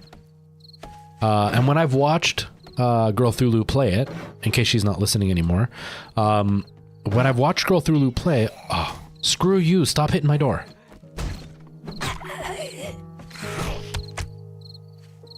I'm taken. Oh crap, I forgot their names already. I forgot the two loves of my life zombies. I forgot what they're called. Oh, I don't have any more wood, really? Oh, not good. Crap. Well, I guess I have to risk it. I have to risk it. Actually, before I do that, I'm encumbered, so let's... anyways, watching Girl Thulu, I've seen some gameplay, but there are definitely things in here that I had no idea existed, because Girl Thulu's already way ahead. Girl Thulu's already done a lot in this game, and obviously the basics don't have to be covered as much. And so I had no idea about like the trader. I had no idea about base building. I had no clue. I thought that you had to use the houses that were already there. That's why in my first in my first play of this game, I was like rebuilding an old broken house. I thought that was what the gameplay was. I had no idea you could just build your own stuff like that. So the fact that I've missed out on like the most basic stuff in this game has kept this game so much more interesting to me than I expected. And I'm excited to see what happens upon full release, especially if they add like bandits and stuff. Oh, that'd be really cool. That'd be really, really cool.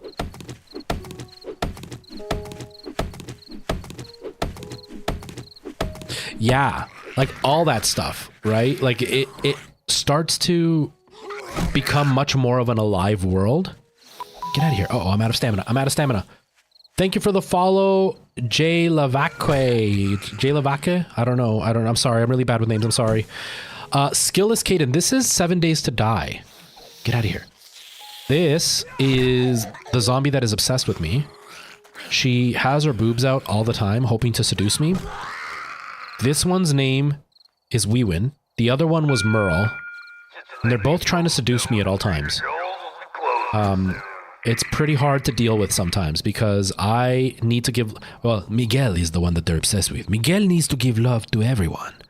And they are just obsessed with trying to get Miguel to love them. And that's just not how Miguel works. Not in this world. But yeah, this game ends up becoming almost an alive world because there's so much you can do in it, which is really cool. It's not what I expected. It's really not what I expected. I am looking forward to being able to play with other people eventually. I think it'll just lead to like stupid amounts of shenanigans that... Oh yeah, I've got a concussion. It'll just lead to stupid amounts of shenanigans that I can't even imagine. Like the one time I can never forget was... all right, have yourself a good night. The one night I can't forget, it was Girl Thulu was playing with somebody, and then she handed them a grenade and they blew up. And it was like the funniest thing in the world. And it was like the dumbest thing in the world, but I thought it was friggin' hilarious. Get out of here.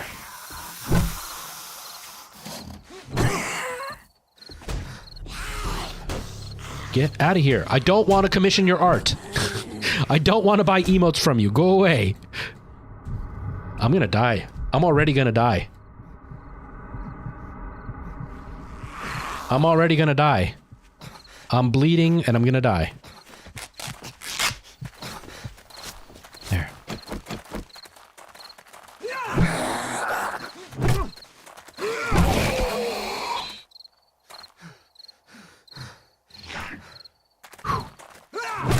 There we go. Okay. So yeah, this is 7 Days to Die. Think of like Minecraft featuring actual scary zombies. And lots of gore. That's pretty much what this is. That's pretty much the gist of this game. It's quite entertaining. It's very difficult.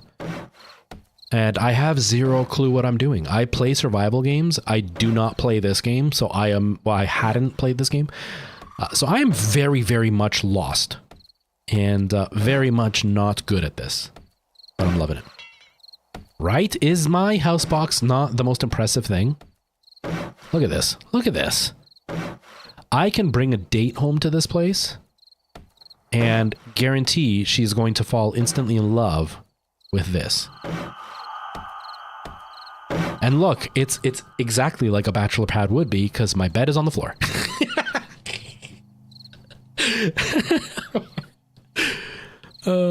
If y'all are too young and you don't know any better, it's very, very, very common that guys, when they first start living on their own, they almost always have a bed that's just a mattress on the floor. It's never a bed. It's always a mattress on the floor. I did the same thing. It's okay. We all do it. For some reason. For some reason. Yeah, but doesn't that attract zombies? Doesn't the torch attract zombies? I don't want zombies to kill me. I'm already dying. Oh god. So, I'm already hungry. Damn, I should probably eat. How do I make a... Is it through this? Yeah, a splint. How do I make a splint? What do I need? I need wood, cloth, and duct tape. Ah, okay. Yeah, I don't want to get eaten. Girl Thulu's just trying to get me to die. That's all she's trying to do. She's trying to be like, oh, I gotta poop. Oh, I gave myself diarrhea. Never mind. If you're watching on TikTok, you can't see it. There's little labels on the bottom left hand of the screen. And literally like a pair of butt cheeks and a pile of poop came out on screen. I thought I had to poop, but no, I got diarrhea. Got diarrhea. Got dysentery. Oh man, why not get eaten? Because I'm not kinky like that. You gotta take me out to dinner first, and these zombies aren't willing to do that. They're not willing to take me out to dinner. Like, I'm easy, but I'm not that easy. At least dinner. What am I looking for? Oh, I'm looking to see what my water is at. 53. I should probably drink some water. Oh, lamb rations. Let's eat some lamb. You eat lamb.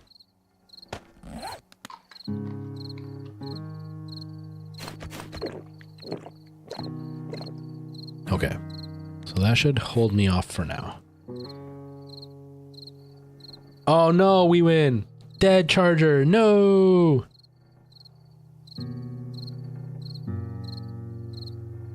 Oh, I gotta see it now. Oh my god. That's hilarious. Why can't it, why can't it get used on Twitch? I'm not asking as in like, do you not know? I'm asking more like, I don't really understand how the animated things work on Twitch. Because it's a butt, they won't let you have a butt as a thing. That's dumb. But that's like, it's not even like a sexy butt. It's a W. That's dumb. I remember many months ago you tried VR and I swear my eardrums were having a rave before.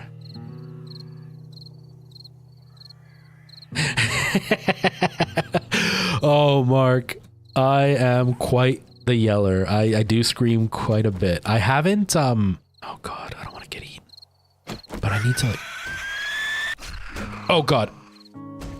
Aw. Dude, you're gonna break my fort. Get out of here.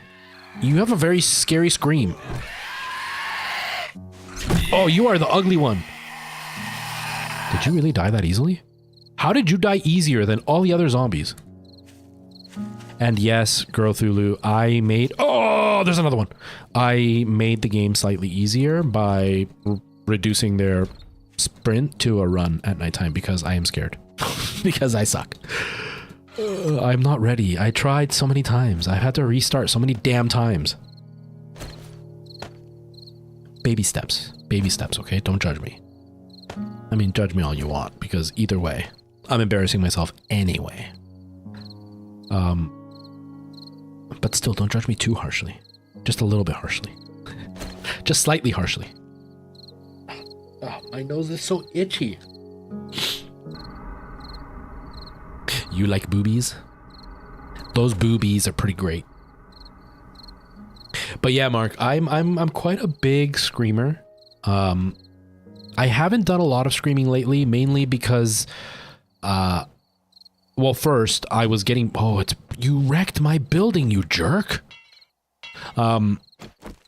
Mainly because I was just getting back into streaming and it's really hard to balance chat and gameplay. Do you know what I mean?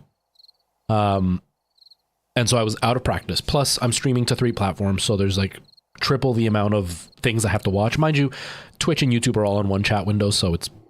Sorry, I'm trying not to burp. It's a little bit easier that way, but I still have TikTok going and watching, you know, that my stream is working. So like trying to stay in that mentality when I've been away for over a year kept me really distracted. I'm also really, really talkative. I was before, but I'm even more talkative because in the time that I was off, I got on ADHD medications.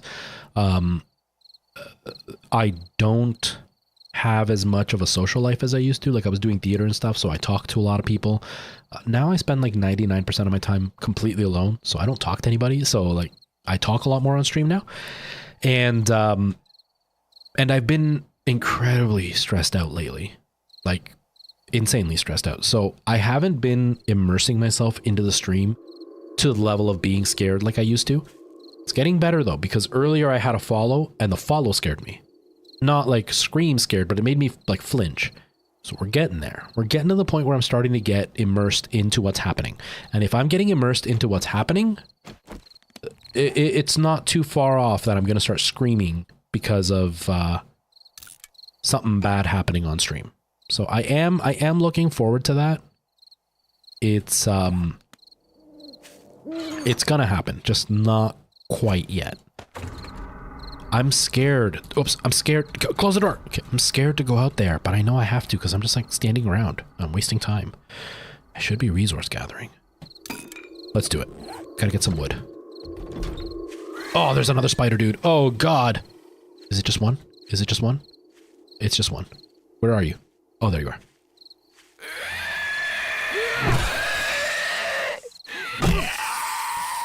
At least they're easier to kill than regular zombies. Damn it! Oh, that's a deer. Oh, I thought that was a zombie.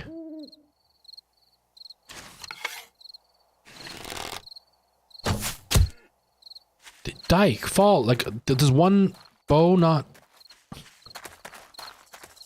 Oh, snake. Do you not eventually bleed out? Oh, that's dumb. I wasn't prepared to kill the deer. Oh, well. Where are you? Oh, God!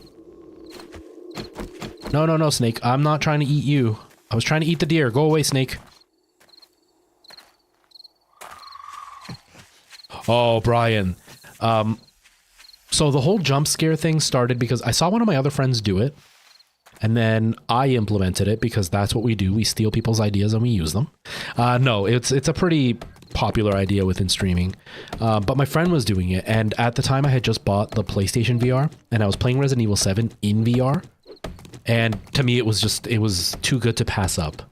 And so I got it. And it was probably one of the worst and one of the best experiences in streaming that I've ever had. Because at the time I had some viewers that were very, very dedicated to the channel, but were also very cruel and really liked to make me scream. I would end my like 3-4 hours that I was streaming with my throat literally raw and sore because I would scream so much. There's a video of me on stream that I did a compilation of like by the end, I'm just like incoherently jabbering because I was so scared the whole time. It's terrifying to get the VR thing going in jump scare mentality. I do have to work on trying to remember to take off my smartwatch because sometimes it almost never happens, but it has happened where the actual jump scare payment will trigger a notification on my phone before it actually triggers the jump scare. And so it kills the jump scare because I know that something's coming. But that was one of the scariest, most ridiculous things I ever went through. And that's how I fell in love with jump scares on the channel, because having the unknown that my channel might just randomly scare me kept me on edge. And then having people that really enjoyed scaring me made it that much worse. It got bad. It got really, really bad. But I loved it. And now it's really eased up, but that's because, you know, I restarted. There isn't a crazy amount of people that come to the channel who even know about it, let alone people who are coming to the channel and are interested in doing it, because most of my content hasn't really been geared that way for a little while. But it will come back because it was a really, really big part of the channel and I miss it. I'll do it eventually.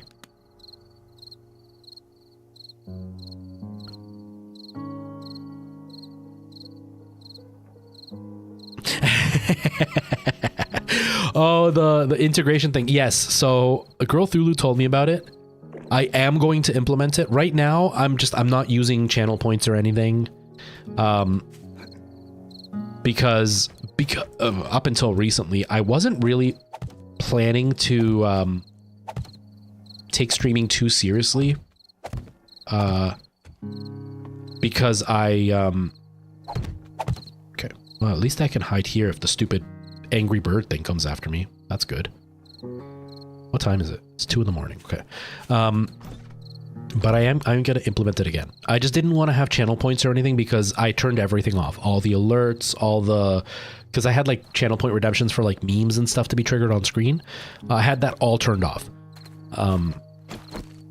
Only because I didn't want to have to work on anything or upgrade anything or change anything. It was a lot of stuff to do that I wasn't really interested in doing.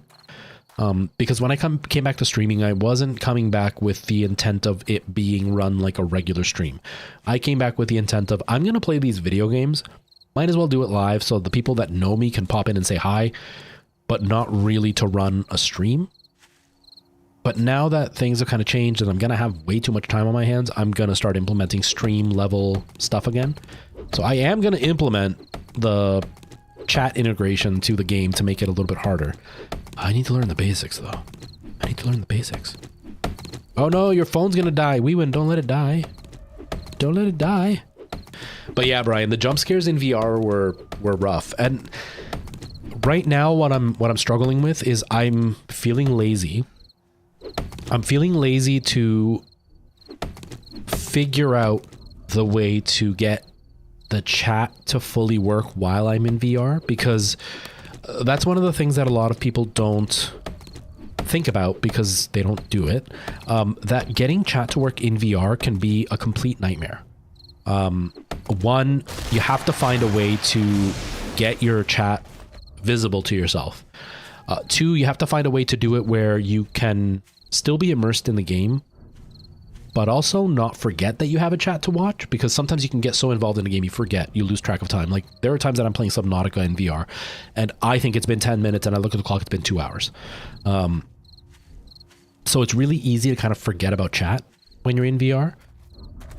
And depending on what you're playing and what platform you're using, it's even harder to get chat to show up. So like the Quest, I know has a way to like, you can airstream your stuff that's in your screen onto your computer and then have it be like screen captured so you can stream it. But then you run into problems where like the sound doesn't always work. I think there's a big issue with getting sound to work in that way. It adds another layer on top of your Wi-Fi, which also makes things way more complicated. So it's not ideal for a lot of people. Now when I stream, I'm not going to be streaming from the Quest. I'm going to be streaming from the PC and just use the Quest as the headset. So that's a little bit easier because I'll just window grab whatever's on screen, then we're good to go. And on PC, there's an app for Steam called OVR Tool, I think is what it's called. And basically it's like, it adds a digital watch to your controller. And so when you turn your wrist, you can actually have it like show a window on your wrist. So I can have my chat window be on screen. So I can look at my chat whenever I twist my wrist. But it doesn't always work. I've had some issues where it just won't show up. And I don't see this anywhere. I Googled it a lot and I can't find anybody else having this issue very often. But I have this weird problem that my Quest, for some reason, when I have a window that's on the desktop visible, I just get an exclamation point. It doesn't actually show the window. It just shows like an alert. And I don't know why it does that. So OVR sometimes does it and then I just can't see chat at all. So the other option was to like pin a window. You could pin a window within your vision that just stays there no matter what's happening in the game. The drawback is it's always kind of there. So you post it somewhere that you're not going to look. So the last time I did it, I literally had it straight up above me. So as I'm looking straight, I'm not seeing any monster. I'm not seeing any windows. I'm just seeing the game. But like if the monster attacks from above and I look up, all I see is the chat window and I don't see the game. So like there are certain elements that make it really complicated. And then not even to get started on, sorry, I'm off on a tangent here. Not even to get started on using a PlayStation for chat. That is a nightmare for stream. Because what happens, what? I can't build a roof that way? That's dumb. I thought I could build a roof that way. I guess not. Okay. Why didn't that work for the roof? Huh. I guess it has to be stable, maybe? Maybe that's what it is. Damn, I just lost a whole... Oh, wait, I got the wood back, didn't I? Is that what... Did I pick up the wood? Is that what happened? I hope I picked up the wood. Well, it's 4 in the morning. It's almost daytime. We can come back to building the house in a little bit. Well, let's try it just to see. Anyways, the big... The way that I did my PlayStation, this is like the jankiest setup I've talked about this before. When I was streaming from my PlayStation to the PC, now it's gotten a bit better because like Stream Elements and stuff have a way that you can include alerts while you're streaming from your console. You don't have to stream from your PC, but at the time they didn't have that. And so I could stream from my PlayStation to my YouTube account because I was streaming on YouTube at the time. But what ended up happening is they couldn't see me on camera because the camera that was used on the PlayStation was being used on my VR. And so it can't use my camera. And I like to be on camera for the streams. And I couldn't get alerts. So it was literal, like the most basic stream ever. No overlays, nothing. So what I was doing, if I do this, will it fall? I hope not. It fell earlier, but will it fall this time?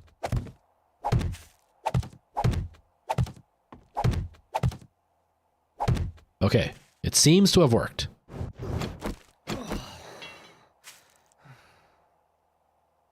I'm thirsty again? Damn it. Okay, but it's almost daytime. Maybe we can move on. Anyways, so what I ended up doing to get my alerts and stuff at the time, the only way I could do it was streaming from my PC.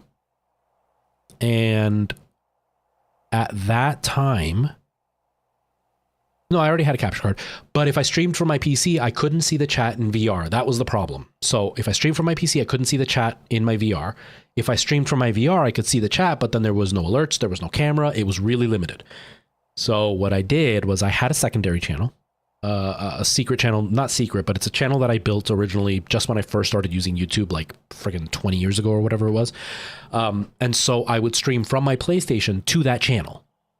And then I would use my PC to open up the stream and then screen capture that and send it to my, and then I would just use my capture card to capture whatever was happening on the PlayStation and then stream from my PC to YouTube. But then I disabled the chat, and then in my description, I put a link to the chat window of the secret channel. So that way people could chat with me. But people on tablets, people on phones couldn't chat because they couldn't open two windows at once to watch me stream and chat with me. So they ended up having to either not chat at all, or they would have to open up on PC or have like their phone in their tablet so they could chat and talk. But that allowed me to see the chat in my headset, while still having the camera, having all the alerts and everything going. Because there is text-to-speech, so you can be streaming and it'll read whatever it is that's happening in your chat into your ears. But we all know that it's a high temptation for trolls to come through and say racist things, hateful things. And at the time, I was very, very family friendly. Even though I was playing Resident Evil, I was very, very family friendly. And so for me, it wasn't, oh, my diarrhea is done. It just was not something I was interested in to, oh, wait, if I'm hungry, if I'm thirsty, I've got no stamina. Crap. I'm going to risk it. I'm going to just drink the dirty water and hope I don't get diarrhea again, and at least be able to fight these zombies to get some credits and maybe buy a grill or something to cook with. Get out of here. Anyways, so that's how my setup was. People had to watch my stream, click a link to open a second chat so they could chat with me so I could see the chat in my headset. It was a real mind fuck, because I would sometimes only have 2 or 3 people chatting the whole time I was playing. And you would feel disappointed. At the time, it was when I was averaging like 20, 30 viewers. Times were a little bit slower at that point, but I was averaging decent amounts. But only 2 or 3 people would chat. So you would feel kind of bad thinking like, oh man, nobody's watching, like the channel's dead. But then as I was ending the stream, I would take the headset off and it's like 23 concurrent viewers. It's just none of them were chatting. They were just watching because they didn't want to open the second window. So it made it really janky. So like VR streams can be a nightmare to do. They can be really complicated to get to work.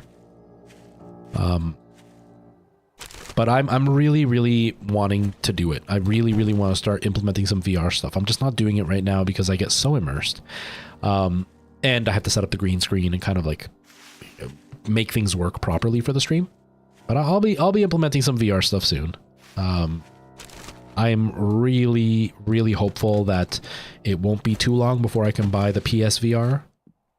And once I do that, I'm 100% going to be doing some VR streams at that point.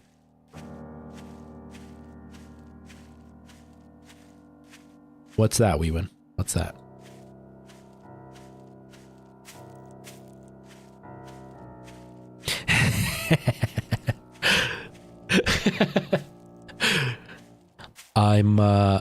I'm doing my own version of Jackass, Tyler. That's what's happening. That's why I'm gonna put on this skirt, because I just drank some dirty water and I might get diarrhea. And a skirt is just easier access. Oh man. But yeah, I'm really looking forward to doing some VR stuff, because there's nothing like being scared in VR. There really is nothing like it. It's so much more immersive. It's so much more... Like, even really dumb things can get way scarier in VR. Just because there's that element of, like, no matter where you look, you are not safe. And your brain... You get used to VR, but your brain still has that slight automatic response when something's coming at you that you're going to get hit, even if you know you're not going to. There are still times where I'm playing a game and I'm getting caught in the rain, and I'll still squint because I'm expecting the rain to hit me in the eyes, even though I know I'm not in the real world. Oh, this is where I died last time, and it still crosses over to scary stuff. Like when you're playing in VR, having that jump scare come into your face, you still have that moment of like, whoa, whether it's scary or not. So like it's a whole new level of scary. I love it. I love it so much. I want to implement more of that into the channel. Give me those mushrooms. Miguel Jackass, bunch of trees, flowers and doors. Oh my god. Do you work today, Merle? Are you slacking off because of me? Is that what's happening? Okay, winner. I can just imagine what somebody like Rothulu must feel watching me play, or Weewin must feel watching me play, and seeing me do like the most noob, dumb stuff on the planet, and making my life so much harder than I need to because I'm just so dumb at this. Oh god! Okay, here we go.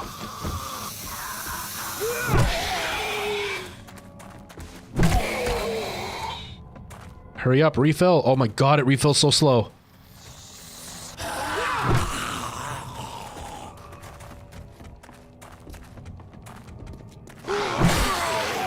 Oh.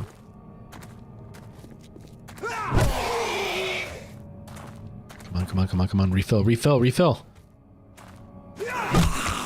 you dead? Nope, no you're not. Of course you're not. Of course you're not.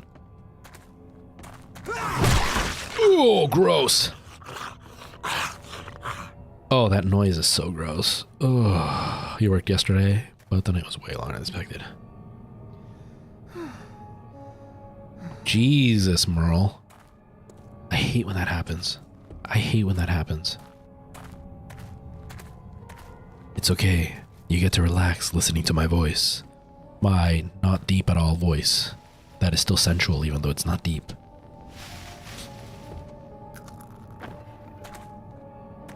I have no more water. This is not good. I'm thirsty. I'm hungry. Oh, what the? Who's hitting me? Where did you come from, dude? Oh, I'm so dead. Give me the bandage. Use the bandage, dude. Oh, this is bad. Okay. Oh, there's two of you now. Get out of here, you jerk. Oh, this is so bad. Oh, I'm bleeding now. Oh, I'm out of stamina. Oh, God. Oh, I'm stuck in a corner. I'm gonna die in this tunnel. Okay. I died. I bled out. Ugh. Your alarm went off at 10. Why? Why would you do that if you don't have to work today? Or did you have school today? Is that what happened?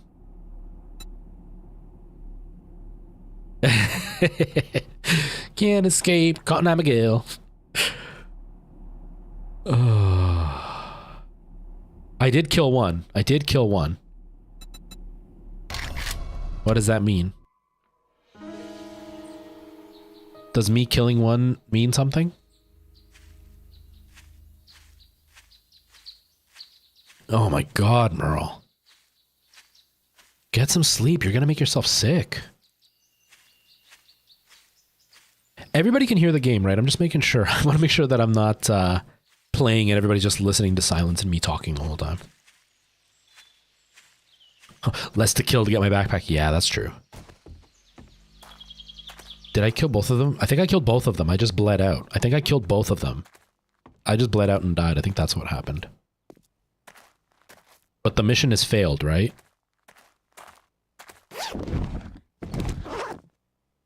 No matter what, I failed the mission now? Yeah, I failed it. Damn it. Oh, I got nothing. Damn it. Well, that sucks. Oh well, it's dark in here. It's getting dark in here. I'm scared of this cave. You can clearly hear me dying. Good, I'm glad you heard it. You heard my pain and suffering and you did nothing, Tyler. You did nothing. If Merle and Weewin weren't on the other side of the ocean, I know they would have come to save me.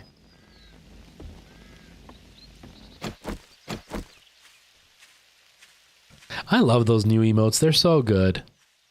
They're so good. Lost again. I need an emote like that. I gotta ask Lollipops when I have the money to pay her for some more emotes. I gotta figure out like, ooh, maybe I could get her to make one of my little guy holding a map. That might be a good one. That might be a good one. D Mueller, thank you so much for the sub. I really appreciate that.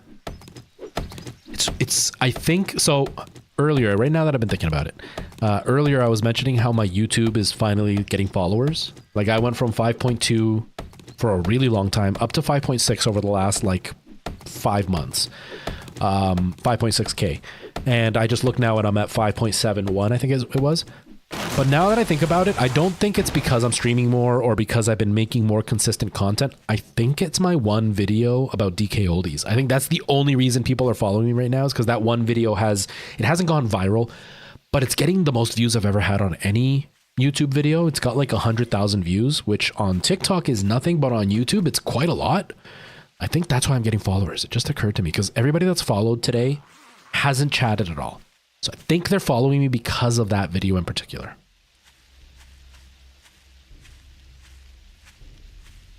Yeah, I want to get something that's like a broken heart. I want to get the map one because I always get lost. I want to get something that's like zombie related, whether it's like me as a zombie or like my face and maybe like a zombie hand grabbing me and the face is scared. And I want to do something that's scared, like either like my character is screaming or something along those lines to kind of fit into that. Like those are some of the ideas that I'm considering right now because I just feel like it would fit really well on the channel. But I gotta wait till I have some money because emotes are not cheap. Oh crap! It's almost nighttime, and I don't want to be exploring at night, but I need food. I need water. I don't need to fight zombies right now. Miguel's scared.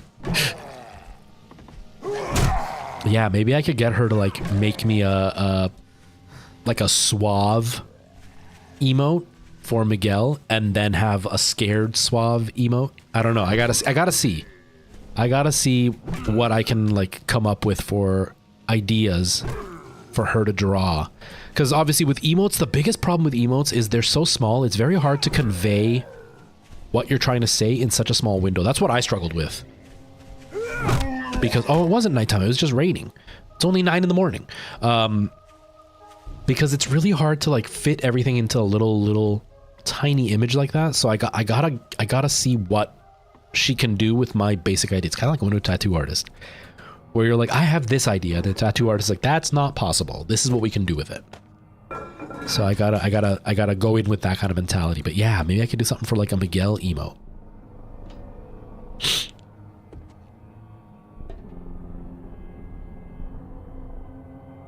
Even though you quit affiliate, you can still use your emotes. Nice. Yeah, I kind of wish that I would have left the affiliate before they started charging $25 to do that. Oh. Mind you, I don't really care. You know, either way, it's not like it's really doing anything to hurt my channel by being affiliate, but it would just be nice not having to be charged $25. What is that noise? Where are you breaking stuff? Are you up here breaking stuff? Oh, really? Okay.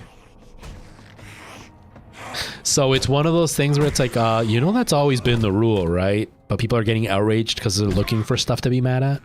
It's one of those things.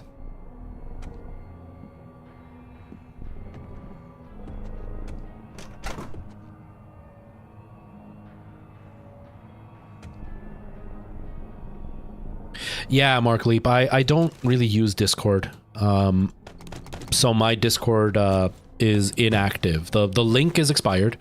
The room, like the server is there, and I think it still says RFTFT Discord, but I don't actually use it. It's got one open channel, and it was the channel where I was letting everybody know, hey, I'm not going to stream anymore. But that's all it was. There is no actual use for it. I said this last time. The streamer in me knows that I'm gonna have to start it up again, because you can't really build a community without having a place for the community to know what's going on or to chat or whatever. So I know I'm gonna have to, but the me in me hates having to worry about a Discord, so I don't want to start a Discord. But I know I'm gonna have to. Luis, thank you so much for that rose. How you doing? How are things? Chaza, hello, nice to see you. Welcome, welcome. Thank you for the rose again. Now I feel like I should dance a tango. Miguel needs to dance a tango with a rose in his mouth. That is the ultimate sexiness. Because, man, I'm already sexy enough with my sleeping bag on the floor. If I get a camping chair in there, the women will not resist. The men will not resist. I will be irresistible to all kinds of sexes. It's gonna be really bad. Miguel cannot handle it. He can only have one lover at a time. He has enough love for every lover, but it has to be one at a time. You have to like line up and stuff.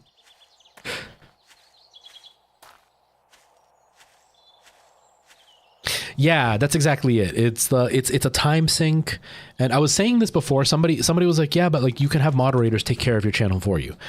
But what I was saying before, in the end, it's still tied to your name, right? And so like one of my big anxiety drivers when it comes to Discord is the fact that like I don't pay attention enough to Discord. And so I'm worried that if some troll were to come through and do something horrible, or if some like fight broke out between a couple of viewers and it got really toxic, and it happened to be during a time where like I just don't check Discord for a few days, it's my Discord and it's my channel, and it almost like reflects that I breed a toxic community. Do you know what I mean? People won't feel safe in my community, and it's like, I don't want that to happen, but I also know I just don't take care of Discord enough. So like, it's not like I would really be doing anything to stop it from happening. And it's not my moderator's responsibility. Do I like those glasses or do I like these ones? I kind of like these ones because they're nerdy and they're awesome. I don't want it to be their responsibility.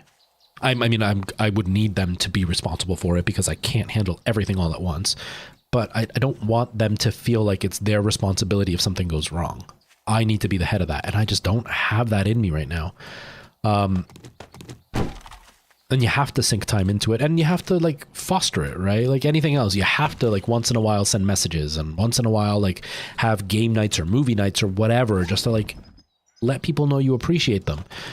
And it's not that I don't. What was that? I swear I heard a bark.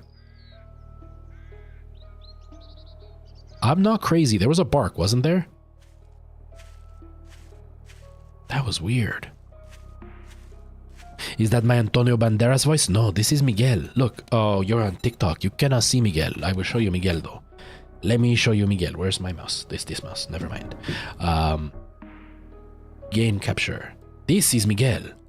Miguel is quite a sexy man. Look. Miguel has a six-pack. Miguel has sexy hair and a sexy mustache beard thing. So his name is Miguel. All the ladies want him. All the men want him. All the in-betweens want him. Everybody wants Miguel. And Miguel does not get scared of the zombies. The zombies have nothing on Miguel. So Miguel is the ultimate hero. So that is Miguel's voice.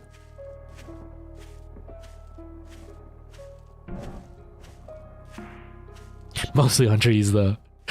Oh man. The nest explode. Yeah, it's awesome. It's the best noise everything. Men envy him. Women adore him. Chickens fear him. He is their ultimate fear. The way Godzilla scares the world, Miguel scares the chickens. Oh man. I should bottle my sweat. I will sell it. Hot Miguel sweat for sale for everyone. But yeah, you have to foster it, and I don't have that kind of personality to begin with. Oh crap! Actually, I don't need the skirt.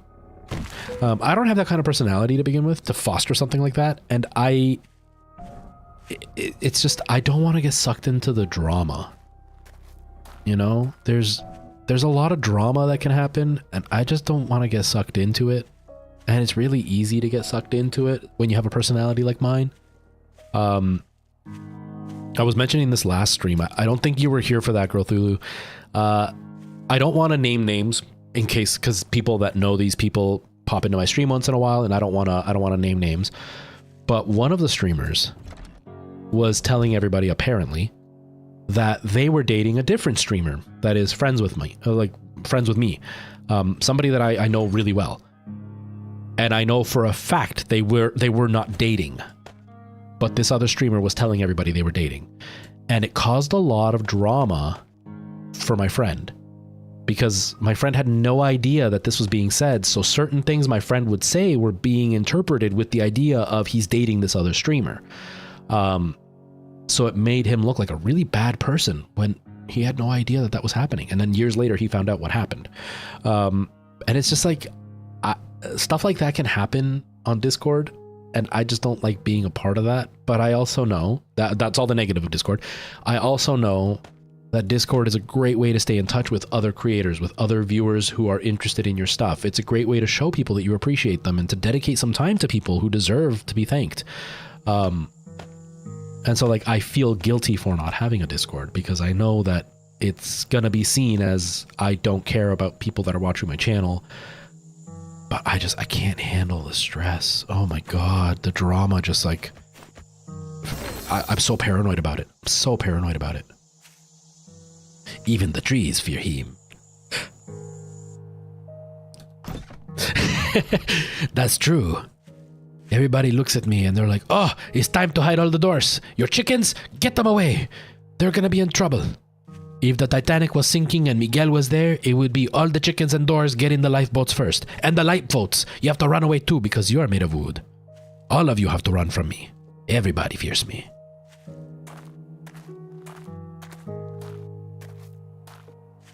Discord was so toxic for you? Yeah. I've never had like toxic experiences on Discord personally.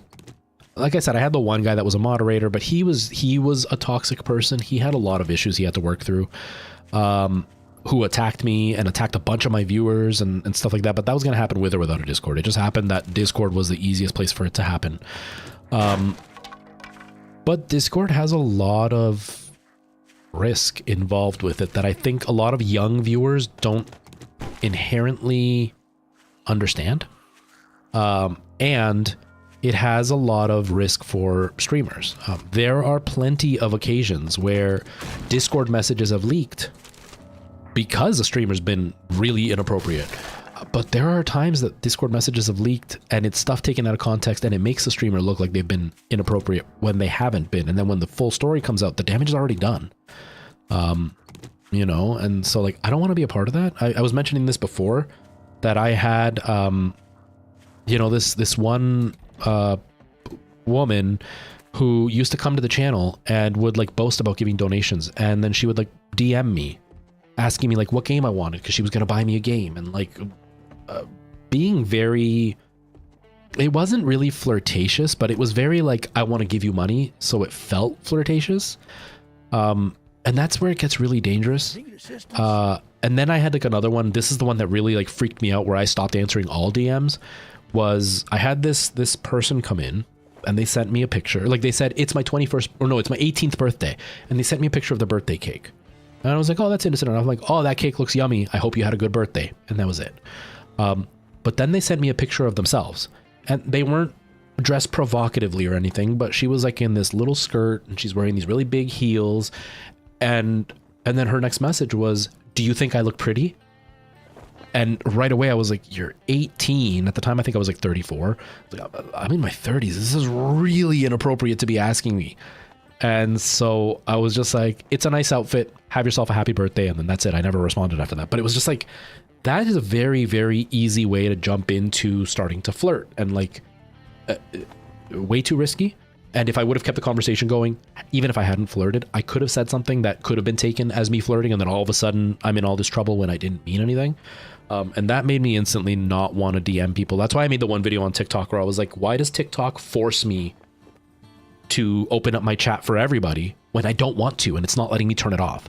I was able to turn it off, but still, it's a pain in the butt, because I want to avoid situations like that. I don't want some kid who's 18 DMing me, because one, they might not even be 18, and they're lying to me just to get my attention. Not that I'm that good looking, so it's not really going to happen, but there's a risk.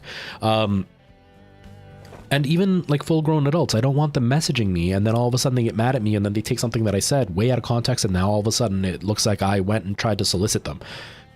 You know, I don't want to risk any of that. I don't want to risk any of that. Or somebody just to message me, even if it isn't anything like that, but if somebody to message me to try to get me to say something just so they can use it against somebody else, I don't want that either. You know what I mean?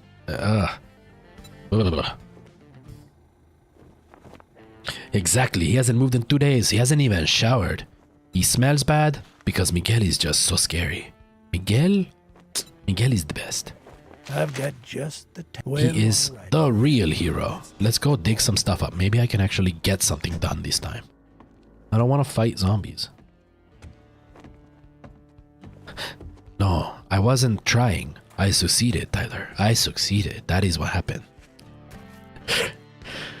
Oh man, Miguel, the Spanish Chuck Norris. No, Chuck Norris has nothing on my sex appeal. And Miguel does not have a fist under his beard.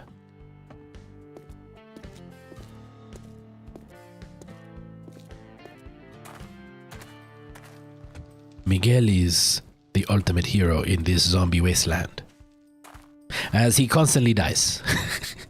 But the only reason he dies is so it does not go out of hand. You know, other people need to feel like there is a little bit of safety, because Miguel is vulnerable, but that makes them more vulnerable. That is the whole point.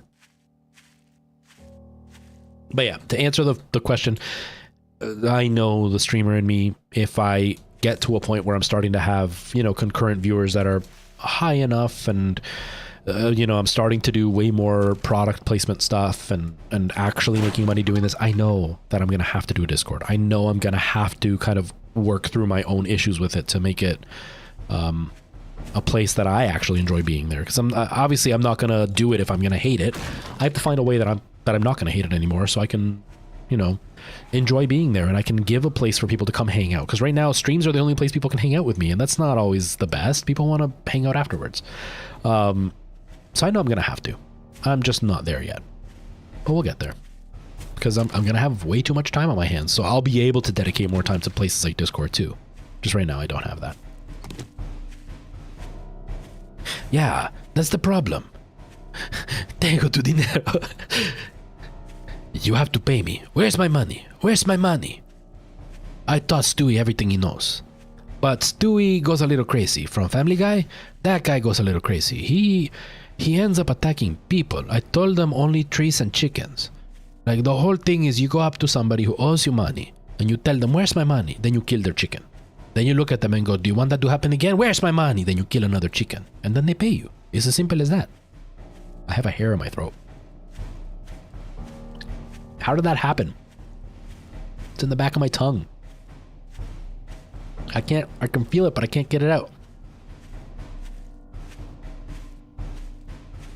You're embarrassing Miguel. Stop doing so gross things. I don't feel it in my mouth. I can...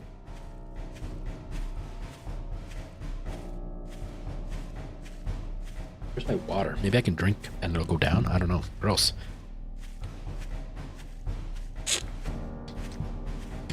Gone. It doesn't feel like a regular hair. It feels like a fuzzy, you know, like when you get like the little like string that comes out of cotton. It feels like that. Like it's really thin. I don't feel it anymore, but I did feel it. It was really weird. Anyways, yeah, so that's what you do. But Stewie goes and breaks people's legs, and he doesn't realize if you have broken legs, how do you work? And if you can't work, how do you get your money? You have to herd the chickens. That is how it's done. Okay. Oh, I need a shovel. I don't have a shovel. Miguel did not think this through. I think Miguel just caused himself some problems. Crap. Oh, that is not good.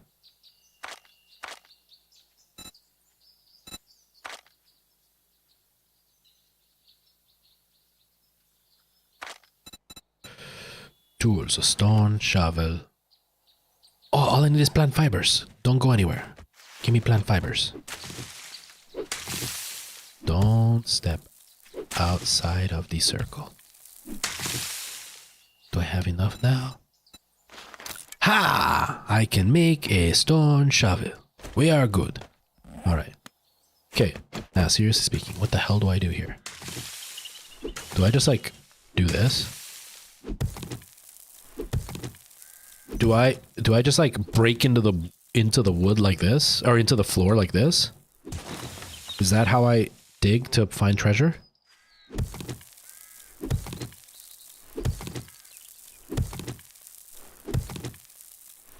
I love that the digging is just stretching the image lower and lower. It's not actually causing damage. The picture, the texture is just like slowly warping and going downwards. Okay. Is it gonna be just one level, or am I gonna have to dig like 2 or 3 levels to get it? What time is it? It's 15. Okay.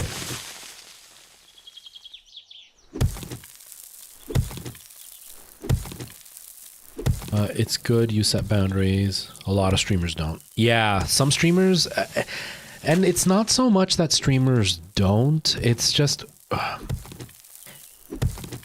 I can't speak for everybody because I obviously don't know everybody's situation. Everybody has a bit of a different situation. Like 4 or 5 down, I have to go down pretty low. Damn. Okay. I can't speak about every streamer because every streamer's got a different situation. I don't know what every streamer's thinking. But I will say from the little bit of experience that I've had with people like saying they like my stuff, from people looking up to me, it can be a very intoxicating feeling. It can be... It's always good for clay. Yeah. What do I do with clay? What is that? Oh, that's like I can make like a kiln or something with it, right? I want to say somebody said that. Oh, I'm out of stamina. That's what happened. Okay, let's wait for stamina to fill up. From having people say like, I love your content, or like, oh my God, I look up to you, stuff like that. I can kind of imagine that it's very intoxicating. And then just add like, if you are a person with low self-esteem, if you are a person who struggles to make friends, if you're lonely and you haven't had like a significant other ever or in a long time, like, getting closer to the treasure. Like, you can be very good looking, right? Like, there are some good looking streamers out there, but that doesn't necessarily mean they're very good with like relationships and stuff, right? And so like, if they're not good with relationships, but then there are people that are like praising them and telling them how wonderful they are, it's very, very intoxicating. It can make you feel like you're not doing anything wrong, even if you think you're doing something wrong. Do you know what I mean? Or not if you think you're doing something, even if you are doing something wrong, it could make you feel like you're not doing anything wrong because like people are praising you and they're liking you and all this stuff. And so like I can see where it can kind of be hard to think properly, I guess is what I'm trying to say. I don't know. And so like it's easy to not set a boundary. So I don't mean like being inappropriate, like it's easy to be inappropriate, like some of the creepy things people do. I mean inappropriate in the sense of like treating everybody like they're your friend because they view your stream, or treating that somebody is flirting with you because they actually like you, even though it's just because you're somebody that they look up to. It's that power dynamic, right? Okay, I'm not finding it. This is bad. My mom thinks I'm handsome. My mom doesn't even think that. My mom thinks I'm fat. So it's very easy to kind of not think about the difference between a viewer and a real friend. A lot of streamers have this whole thing where it's like, I don't like calling my friends my viewers because they're my friends. You're part of my stream family, but you're still just a stranger. You know what I mean? You're still somebody that I don't know. I don't know what you're actually like. I don't know what anybody's actually like, right? Like Weebin and I are friends. Growthulu and I are friends. Tyler and I are friends. But out of all of them, Tyler is the only one that I actually have met. Tyler's the only one that I can say I've seen what he talks like and what he acts like. I don't know him personally. You know, I don't know anything about like how romantic he is on a date because he hasn't taken me on one yet. But no, I don't know. Like I don't know him personally, but at least I've met him. But like Growthulu, Weewin, you, Luis, I've only ever chatted with you guys. Growthulu I have spent some more time, you know, talking privately with and stuff. So I feel a lot more comfortable with Growthulu. But like, it's very easy to forget that you don't actually know the person. And so like calling people that watch your channel, everybody that watches your channel, a friend is more of a disservice than an actual good thing, because it very quickly can devolve into something bad. And it can get really bad. So like, although you can kind of feel guilty setting a boundary, it's really important to set a boundary, because you never know who you're dealing with. You never know what they can or can't do, you know? Yeah, exactly.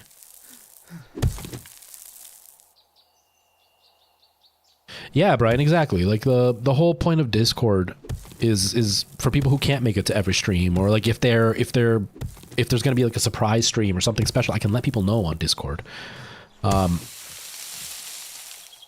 like if you can't make it to a few streams, at least by the Discord, people can keep in touch and be like, "Hey, how's it been going?" Blah blah blah. You know what I mean?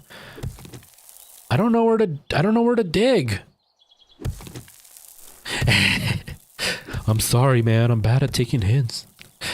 Well, I appreciate that, Brian. And then that's exactly it. People don't really know each other behind closed doors, right? People don't really know me. They don't know how, like, when I tell people that I'm socially awkward, a lot of them don't believe me.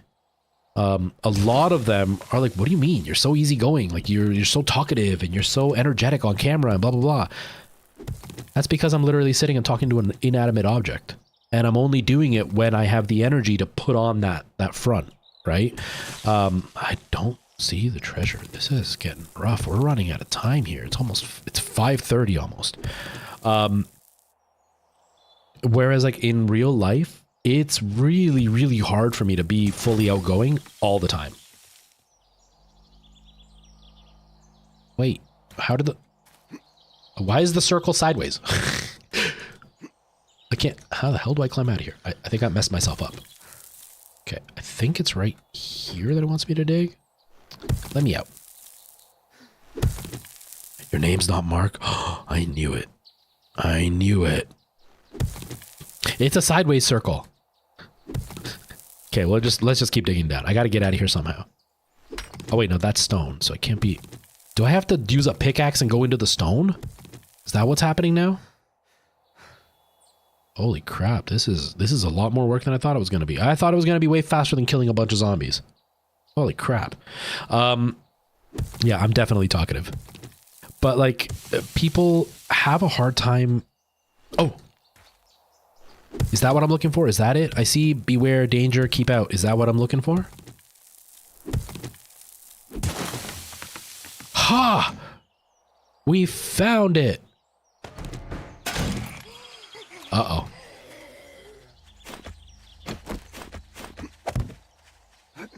Let me out. Let me out. Go, go, go. Oh, God. Am I encumbered? No, I don't think I'm encumbered, aren't I? No, I'm not. I can't be encumbered. Where's the... Get out of here. Look.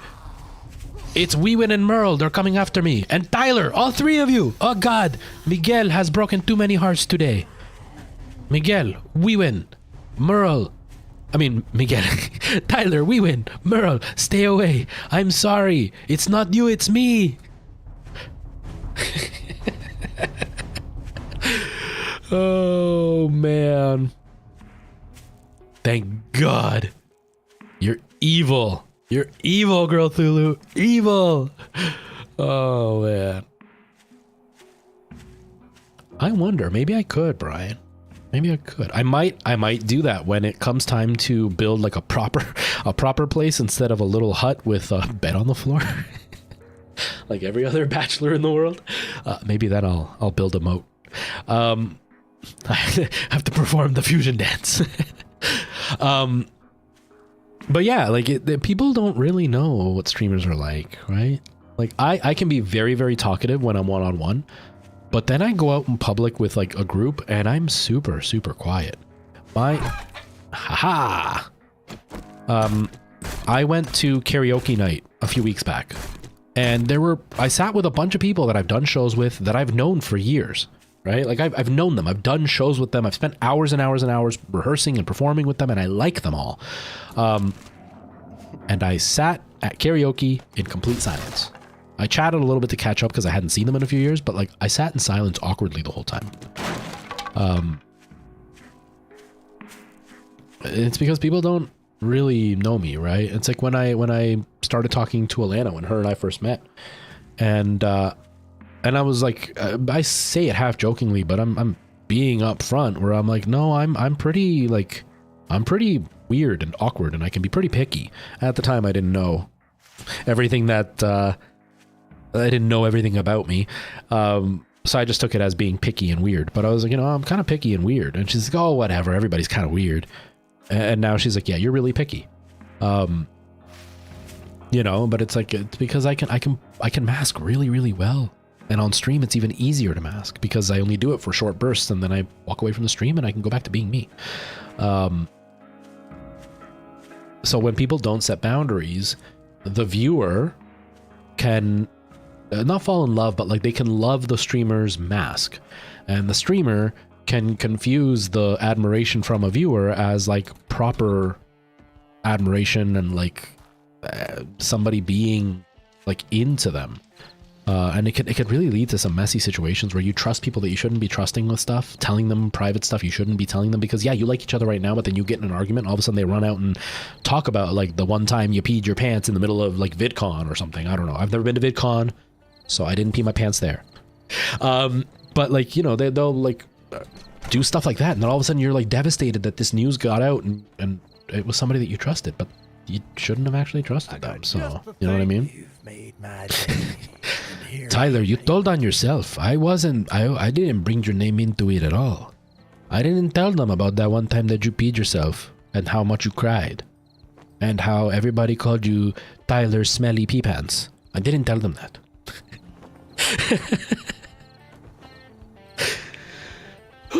Yeah, it's charging. Yeah, I know. I was faking it all along. Okay, what do I want? Ooh, I got 560 tokens this time. Nice. Oh, do I want the painkillers to help myself when I hurt myself? What's Tech Junkie do? Keep your robots. I don't have robots right now. Don't become prey. By using these tips, you stop would-be attackers. Do 10% more damage to humans and zombies. Oh, I kind of want that. I'm going to choose that. I'm probably going to regret it. I'm going to choose that. I'm not letting anyone know, and I'm not admitting nor denying that multiple people have admitted to Miguel that they pee their pants. I did not lie to them and tell them I do too, just so they would tell me. And I am not using that to make them fall in love with me in public, even though inside they hate me because I know they peed their pants. Oh, man. You genuinely thought my name was Retro? No, man, it's Luis. It's Luis. I never even chose Retro. I chose the name Retro for the first time because I was a YouTuber and I wanted to make, reviews. And so the whole idea, I even say it in my very, very, very first YouTube video. I even say, I'm going to play retro games for the first time. That was where the name came from. So I chose the name Retro for the first time because I'm going to go retro for the first time. And that was just kind of the name I chose. And then I started streaming. Because it wasn't meant to be a streaming channel, I just kept the name. And then when I went to Twitch, I was like, well, I've already established a following on YouTube with this name. I'm going to use the name on Twitch just so those people can find me easier on Twitch.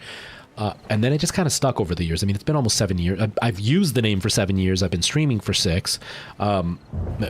It's just synonymous with me now.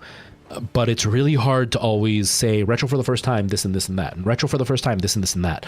And it doesn't sound like a name. You know what I mean? Like, imagine if you walk into like a Walmart and you're talking to your manager and you don't call them by their name, you just call them by Walmart. It feels really awkward. So people just reduced it down to retro to save time. And at least retro sounded more like a name, I think. So it kind of just stuck. But yeah, I like the name because it suits what my original idea was. I hate the name because it's super long. It doesn't fit into anything. And every other person that's on Twitch freaking uses retro in their name. It's really annoying that my name is so generic. It sucks. You have to use the bathroom now? It's okay. You can just pee your pants. You've never done it before, so you could do it for the first time. Pee pants for the first time. Oh, man. 2 hours? Jesus, we win. One of my couriers had a little run-in with the Casadore lackey.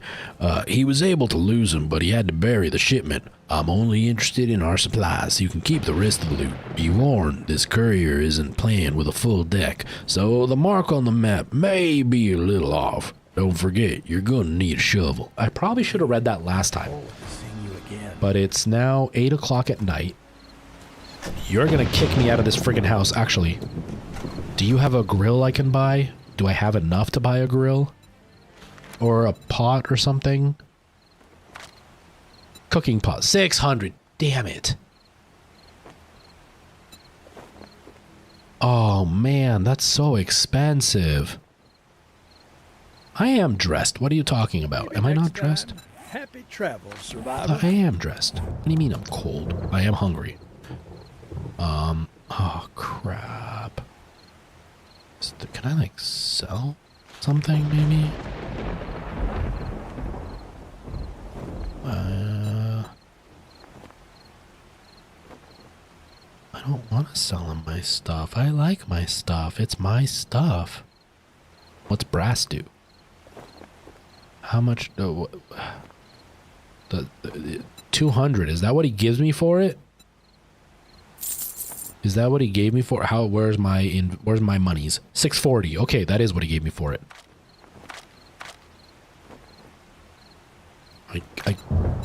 What's better, the grill or the pot?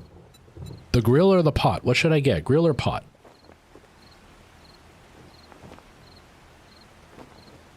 Oh, stretchy. Ugh. I have thought of changing it. The pot. Okay. From my mother, she jokes with claiming copyright. Is that her name? I want to say there's a TikToker with the name Trilena. And I think they have a fairly big following because I've seen the name Trilena before on TikTok. And I'm positive it's not you. But yeah, is that your mom's name or was it like a nickname or like where did she come up with it? Completely unoriginal in their naming. Okay, buy this. We got a pot. Okay, I can now cook some stuff. I got lots of murky water. Yeah, you're welcome. Thanks for doing business with me. I appreciate it. I really appreciate it. So the pot lets me cook the water. Okay, cool. But yeah, I've thought of changing my name. I haven't partially because I just can't come up with anything that I like that I think would work. Partially because I am convinced, and I know that it's not really that important because like nobody really knows me, but I'm convinced that like the name is now tied to me, and I feel bad rebranding and having to like teach everybody everything. Just to let you folks know, Trader Joe's is closing soon. Yeah, Trader Joe's is closed. Hey, 7 Days to Die. If you're looking for a voice actor to do voices like that for them bandits, reach out to me. Because I could suit that guy right there. I could do him, right? And like I can have, like, you can make me his brother. I'm the bandit. He's the shop guy. I'm the bandit. We're twins, so we sound the same. But like, I chose the road less traveled by being a bad guy. And he chose to be the merchant guy. And he smokes and I don't. But I still have the smoker's voice because it sounds pretty badass. So like 7 Days to Die, the pimp guys, if you need a voice actor, I'm right here. Anyways. Trader Joe's is now closed. Shut up, Joel. Mom told you to stop interrupting me. You might be 2 minutes older, but that don't mean shit. Okay, no, I'm actually Miguel. That's not my voice. So I can't come up with a name that I think I would like. I also feel like it's just tied to me. And now that my channel is kind of slowly morphed back into talking about content, like talking about video games rather than it being about like stream tips and all that kind of stuff, I feel like it again fits what my channel is about because I talk about retro games and stuff. So I feel like it fits again. So I'm less motivated to change it, but I still hate that it doesn't really work as a stream name. I still hate that it is so long that almost every platform asks me to reduce the name, but if I just go with RFTFT, then nobody knows what it is. So it's still very much a torn feeling that I end up having at the end of the day. And it kind of sucks.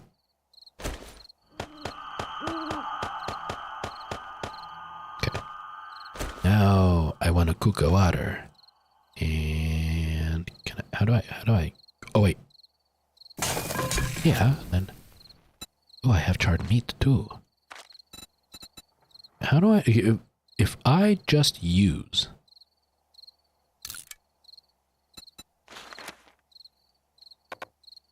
oh, I don't have the thing that I need. What, oh wait, no, the pot's right there. The pot's right there. Hold on, I'm too stupid. There we go. Boom. Now let me do the water. There we go. I forgot to put the pot down. $600 barbecue not included. Oh man. Yeah, it definitely sounds like a game shop.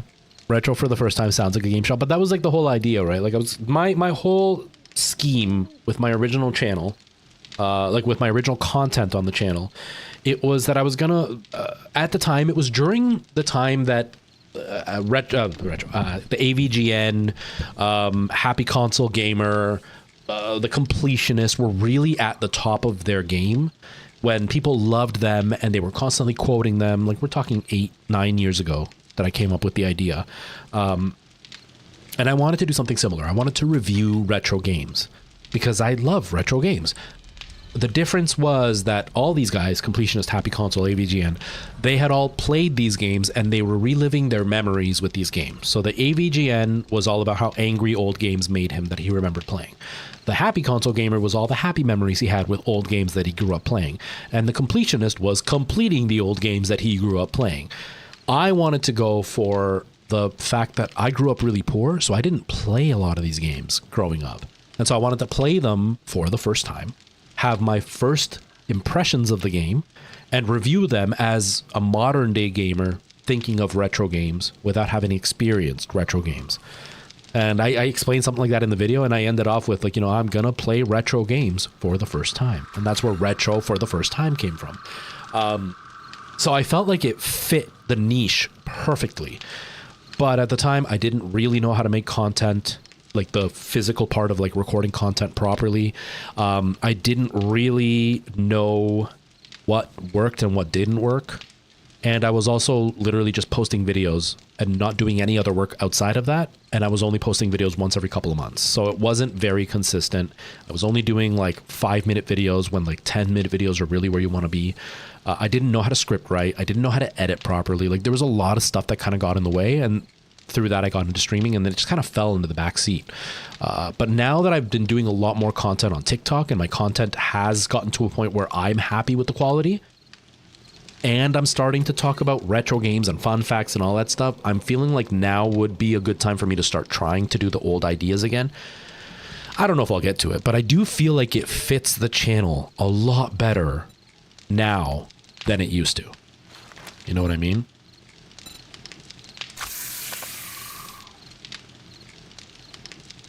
Holy crap, how many pieces of meat did it take to make one charred steak? Holy crap, that's a lot.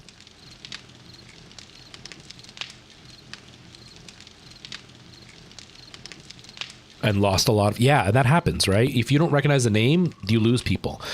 It also gives you an idea of like flakiness with the creator. There's one creator in particular, I'm not going to name them, because they're already a pretty toxic creator to begin with. I'm not a big fan of them. I was never really a fan of them, but I had no reason to dislike them. Now I really don't like them. They never did anything to me. I just don't like the way they treat people. But they've rebranded like 3 or 4 times already. And like originally it was like they had one name, but then they slightly changed the name. I'll use my name as an example. They went from like retro for the first time to retro for the time, and they dropped like one word, or they changed one word because somebody else used that word in their name and they didn't want to get confused with them. Except that's like arguing retro for the first time is bad because like first choice haircutters use the word first in their name. Nobody's going to confuse us. Nobody's going to think that we're the same thing, right? So whatever, change his name, cool, no problem. Then he rebranded again. And he changed it to something else. I can't remember what it was. I think it was he went with his real name, which is fine. And then he rebranded again and picked a totally different name that was completely different than anything else. It's like if I went from retro for the first time to kitten. It was like a complete change. And the problem is they've rebranded all these times. And so exactly what was being said, that you get confused as to who they are, or like they've rebranded and you get confused as to what name they're using and all that stuff. And I've witnessed this person yell at a viewer for calling him the wrong name, for calling him one of his older names. But it's like, that's what they know you by. Why are you getting mad at them because you can't stick with a name? Because you keep rebranding your name. That's not their fault that they're calling you the wrong name. And so like, I don't like the whole idea of rebranding over and over again. If there's a good reason, it makes sense, right? But like some of these people that rebrand like every 6 months because they think the brand name is what's hurting their channel and they think they need to find the right brand name to fit, you're just hurting your channel by changing your brand name. If you really hate your name, then pick a different one, but kind of like pick one and stick with it, because people are never going to know your name if you keep switching it. It's like a schedule. You keep switching your schedule, nobody's going to know when to catch you. Okay, so we are alive. We are... Oh my god, my food is so low. Wow, man. It's really hard to, like, feed yourself in this game. Holy crap. Okay, I'm still hungry, so I guess we'll drink this soup, or the stew, or whatever this thing is. Or retro for the first time is the best. Exactly. Oh no, Miguel drinks some alcohol. Because Miguel is the best at the alcohol. Is amazing. Okay. Please tell me that now I am gonna be not hungry anymore. That was beer. I thought it was food. Beer is food. I eat the beer every day. Okay. I'm gonna have to like rebuild my hut, make it nicer, but for now. It's only midnight, damn. I'm freaking drunk, everybody. Miguel, let's go streaking!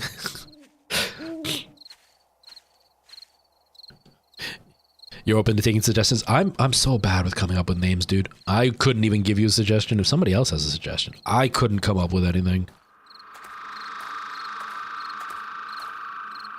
I mean, like I said, my name's Retro for the first time. It is, I will say that it is a memorable name. You know, people can remember my name fairly easily. But mine is so generic. It's so friggin' generic. I know, Retro Game Collector for the first time. Retro for the first time. Retro for the first time is too long, so now call me Miguel. That's my new name. Oh, man. If you're eating beer, it's expired. It's chewable beer.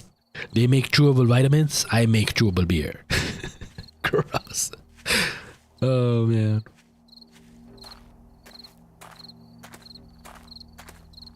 Because you want it to be less... Yeah. That makes sense. That makes sense. Yeah, no, I'm bad. I just gagged. I'm bad with coming up with names. Like, I'm so bad with coming up with names. Even like for acting. When I first got into the whole acting world, I was very adamant I wanted an actor name. I didn't want to use my real name for acting. And not because I hate my name, but only because I just wanted something that was easier to remember, easier to say. And when I started getting into acting, ethnic actors weren't as prevalent as they are now. Like, it wasn't as widespread as it is now. So now people that have ethnic names are more common. So having a name that's not super easy to say is not going to stand out in a negative way. It's just kind of like, okay, just recently I saw a TikTok about Taylor Lautner, and everybody calls him Taylor Lautner, and he just came out and said, no, my name is actually Taylor Lautner. I just never corrected it. But anyway, I now am fine with my name. I still wish there was something more memorable, but like I couldn't come up with anything that was like a good name. I'm so bad with names. Yes, I don't know what I did, but I did something that was done. Oh, I think that was the one that do more damages. Miguel now does more damages.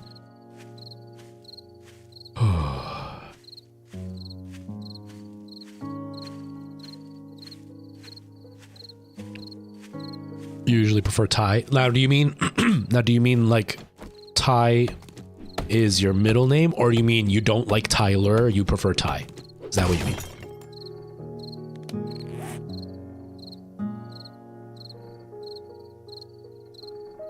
Oh, I need to repair it. I think I need stone.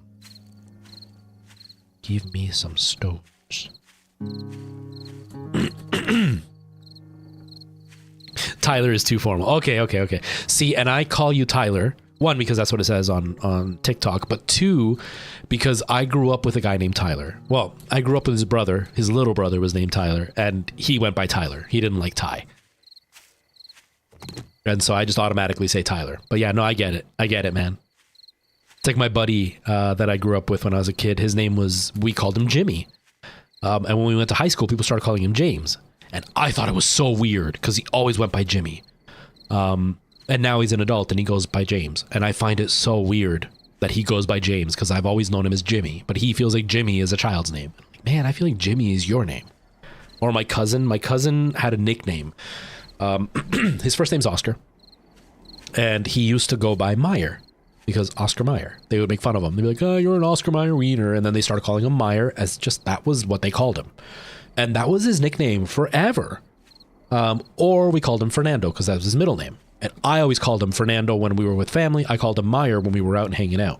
And now people around him call him Oscar. And I've never called him Oscar. And I find it so freaking weird when people refer to him as Oscar. Now, him and I are not friends. Long story short, my biological daughter's mom had an affair with him. So him and I are not friends anymore. But when I have like a family event and he's there, when people call him Oscar, I'm like, that's just weird. His name is Fernando or his name is Meyer. Don't call him Oscar. It's weird, but he goes by Oscar now. So I apologize. I called you Tyler, because I'm used to calling the other guy Ty. Or I'm used to calling the other guy Tyler because he didn't like Ty. I gotta remember that now. I called a coworker James. His name was David. Oh, man. Trevor. Do they call you Trevor because that is one of your names, or is that just them saying your name, like completely messing up your name? My name gets mispronounced all the time, right? Like my name is Luis. It's Luis, but the Spanish inflection in the U is very minimal, so it almost sounds like Lis. It's Luis. But in English, you emphasize the U a lot more, so it's Luis. So it's a double syllable name, whereas in Spanish, it's a single syllable. But the funny thing is, up until about high school, I always introduced myself as Luis. I didn't really emphasize the U. I started calling myself Louis because it was easier for most people, because they would call me Louis, and I hate Louis. And some people would call me Louise, and I hated that because like that's a woman's name. So like at least if you're gonna mispronounce my name in the right gender. It's just a pet peeve of mine for my name in particular. But like it was really annoying. So I started going by Louis because it was just easier and it was less embarrassing for me to have to not correct people. But I in high school, there was a girl that had her locker across the hallway from mine. And we became friends, but more like just because I was friendly, she was friendly, and we had lockers across from each other. So we saw each other all of the time. But we hung out with totally different circles. She was popular in a very different way than I was. So we would have never been friends had our lockers not been near each other. And I was getting ready to graduate, and I was getting all my friends to sign my yearbook, and I got her to sign my yearbook. And she was reading through my yearbook messages because she was trying to figure out what to write. And as she's looking at it, she pokes her head up and she goes, "Your name is Luis?" And I'm like, "Yeah." She goes, "I've known you." She was a year younger than me. She's like, "I've known you for 3 years. I thought your name was Reese, like Reese." She had no idea my name was Luis because I always went by Luis. So she heard Reese, and that's what she thought my name was. She just thought I said it weird because I was Latino. She had no idea that my name was Luis. Oh, man.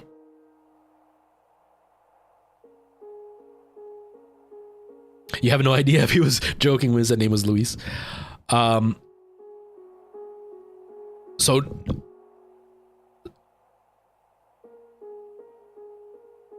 Yeah, so like the English translation of my name is Louis, but it's spelled Luis, and it's pronounced Luis. It's pronounced like Louise, but instead of the Z sound at the end, it's an S sound. In English, it's less emphasized. The U is a lot less emphasized. It's almost like just saying Lis, like just Lise. There's like a little dip into the U, Luis.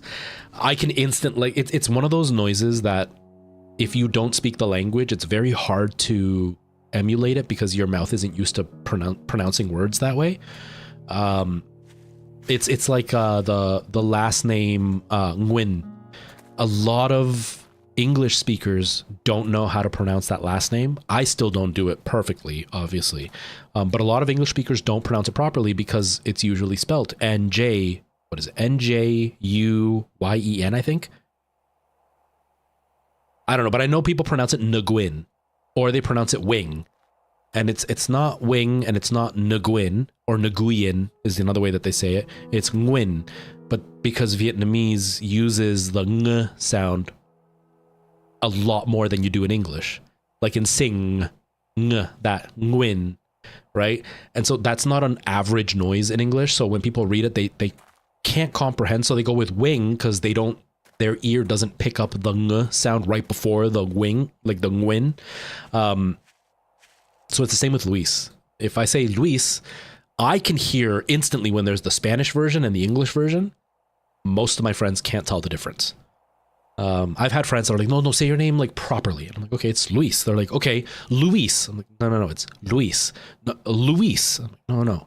Luis. They're like, that's what we're saying. It's like, no, there's a slight difference in the U, and even the S is slightly brighter in Spanish. But I can instantly hear it. But nobody else really can, unless they speak another language. Hey, L. You can go by Louis, honestly. Like my brother calls me Louis. I started using Louis at about the age of 14. And it was exactly that. It was, I was starting to date. I was hanging out with that cousin of mine, Meyer. And people would say my name wrong and I would correct them. And he would get embarrassed because, you know, you got to be cool. And because he was embarrassed, I would get embarrassed. And so then I didn't like having to correct people. So he started telling people my name was Louis when he would talk about me to other people. When he'd be like, my cousin's coming over, he would call me Louis just so it was easier. And so then I started going with Louis as well. And it was just easier.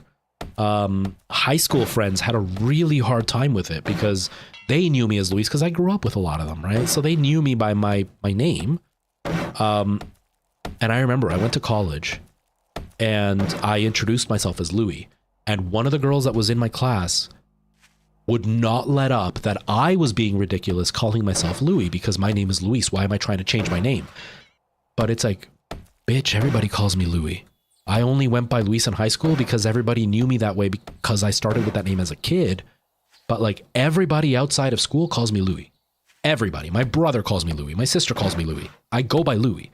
Now that I'm older, I'm much more, I embrace my Latino heritage a lot more. So I'm more comfortable with Luis, but nobody calls me that because I don't have a lot of friends. So I'm not used to hearing my name very much. I'm actually more accustomed to hearing retro than I am hearing my name. So like if I come into somebody's chat and they call me Louis, it's one thing. But if I go into somebody's chat and they call me Luis, I feel really awkward. Because almost everybody calls me retro. Almost everybody on stream calls me retro. So I'm more accustomed to that now than I am to my own name. But yeah, Louis is fine. Good to know, retro for the first time is too long, so now I'm calling Miguel. Oh man. But yeah, it's names are an interesting thing. But yeah, that girl in my class would not let up that my name was not Louis, and she hated it. I was like, man, no one's gonna call me that. Like, I'm not forcing anybody to call me that. It's just a hell of a lot easier than constantly having to correct people. Because that was my biggest pet peeve, is having to correct people all the time. Because 90% of people are okay with, you know, making the effort and saying my name. But that 10% that won't even be bothered to say my name because they would rather just say it the way they want to say it, I'll just go by Louis. I had a boss actually in particular that drove me up the wall with it because I would go by Louis and he would call me Louis, and I hate Louis. And I'd introduce myself to people. He'd be my manager. I was selling cars at the time. And wait. Okay, so if I attack that wall, he's going to think I'm attacking. No, stop it. He would introduce people to me. Like, he'd be like, okay, this is my sales guy, Louis. And I'll be like, I'm Luis. Nice to meet you. And he'd be like, okay, Louis, you can help them. I'm like, all right, I'm Luis. I would say my name slowly and intentionally while talking in front of him, so he would stop calling me Louis. And he just wouldn't even acknowledge that I was correcting him. I started originally by correcting him. I'd be like, my name's actually Louis. So because of that, I just went by Louis because Louis is common in English, and at least Louis is something that they have no excuse to say my name wrong. And so like I was like, no, it's just easier by going by Louis rather than having to correct Luis constantly, because I hate Louis and I hate Louise. And so I'm not gonna have to correct people if I just go by Louis. At least Louis, even though it doesn't feel like my name, at least that's a name that I am comfortable with. You know what I mean?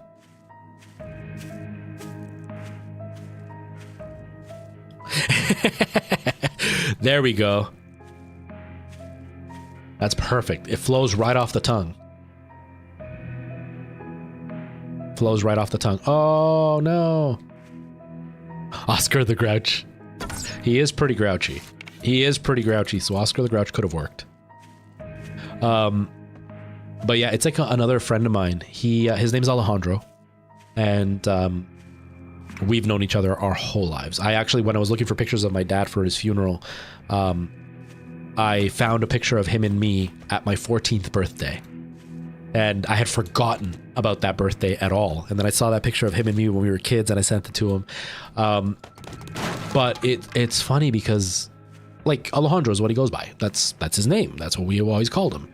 At home, he went by Javier because that was his middle name. Latinos tend to call their kids by their middle name. I wasn't called by my middle name, and neither was my brother, actually. I wasn't called by my middle name because I got my dad's name, so I'm a junior. But my dad used to go by his middle name, and they used to turn it to like the nickname, kind of like James and Jimmy. My middle name is Ernesto, and the nickname that they use in Spanish for people with the last name Ernesto is Neto. Or in some cases, Tito can sometimes be, but no, that's not Ernesto, that's Luisito. But Ernesto was the name that my dad would go by. Crap, I'm already hungry. I was too busy trying to catch deer. And so my dad would go by Neto, and my mom hated it because she didn't like my dad's friends. My dad's friends were all like big alcoholics and stuff. My mom didn't like them. So she didn't want them calling me Neto. They started to. They'd be like, oh, it's little Netillo, little Neto. And my mom would be like, no, his name's Luis. And so I went by Luisito is the name that I go by, which is like little Luis, basically. Oh God, now I'm the Luis because my dad's not the senior. Oh, damn, that sucks. Just clicked. Anyways, so I didn't go by my middle name because of that. But we usually go by middle names. So my buddy Alejandro went by Javier at home. And then when he went to school and stuff, he started going by Alejandro, and then his parents started calling him that. But when we were in about grade 7 or 8, he got a haircut. And we had this friend.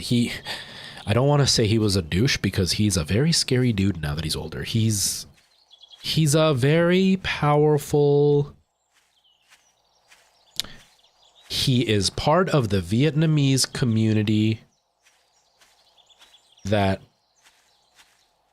How can I say it without saying it? Because I don't want to incriminate me. He is an entrepreneur, and this entrepreneur sells things that are rather dangerous. Not weapons, but things that are not legal. Caleb, thank you so much for that sub. I really appreciate that. Welcome to the channel. And he is, last I heard, I haven't spoken to him in years, but last I heard there is nobody that ranks higher than him in his club, if you know what I mean. So he's scary. So I don't want to say he was a dick, but he was a dick as a kid. Luckily he liked us, so he wasn't too mean, but he would bust our balls a lot. And my friend Alejandro got a haircut. His mom used to cut his own hair. He had very, very curly hair. So even if he got his hair cut professionally, there's not much you could have done back in the 90s with like really curly hair. So she used to just cut it for him. But she didn't shave the back of his neck. So he had like the little trails from the corners of his hair going down.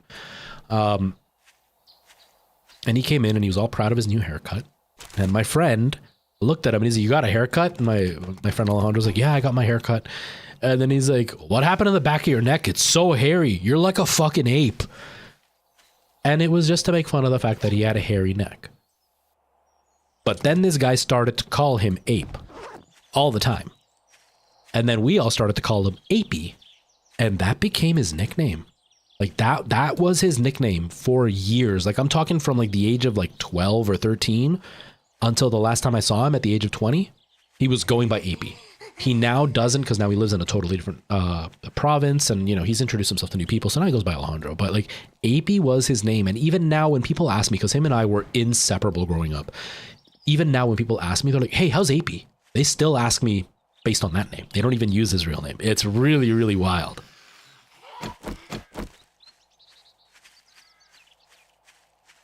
Ah, okay, Trilana. So he's a pharmacist. Yes. He's not even the pharmacist. He's like the Pfizer in the pharmacy chain. Or at least he was.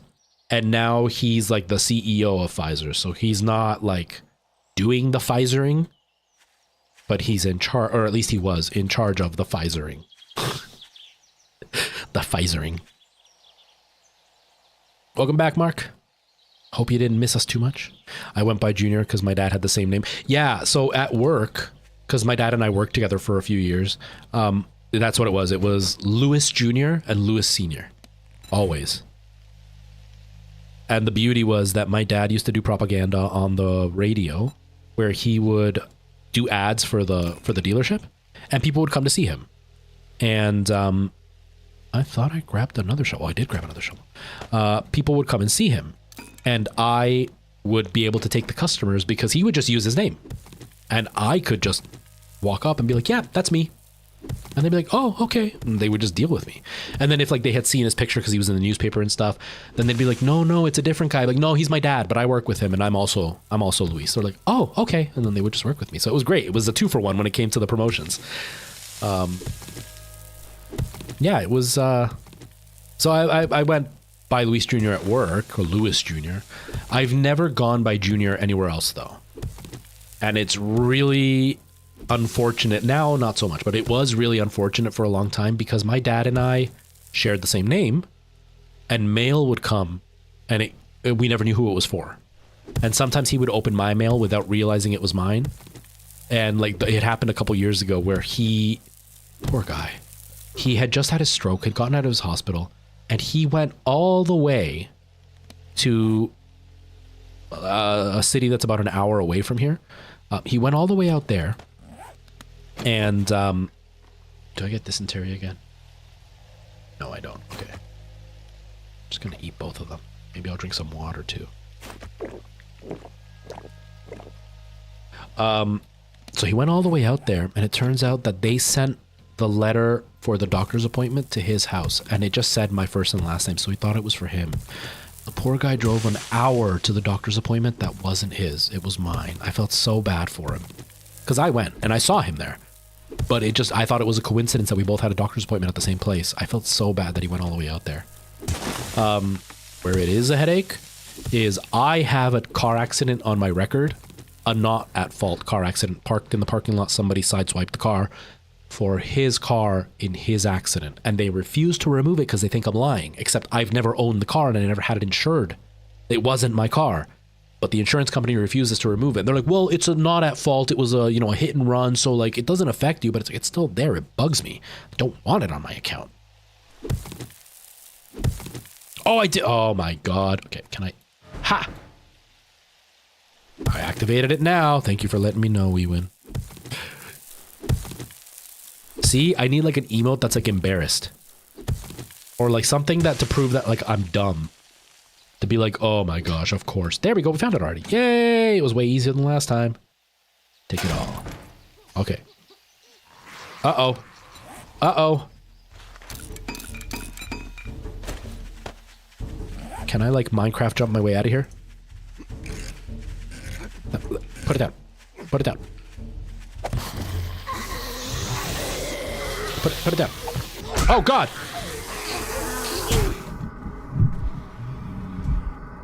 I'm dead. I'm so dead. I'm dead. I'm dead. What a waste of a quest. How long have we been streaming for already?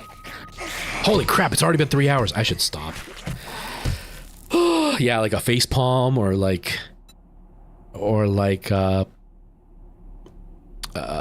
picking my nose like I'm not paying attention. Something like that. Oh, damn it. Oh, man. Oh, I finished the quest. So if I pick that stuff up, I can just return it. Let's do that real quick, and then I'm going to stop, because I have to stop. It's already been 3 hours. As soon as I'm done this, I'm going to stop.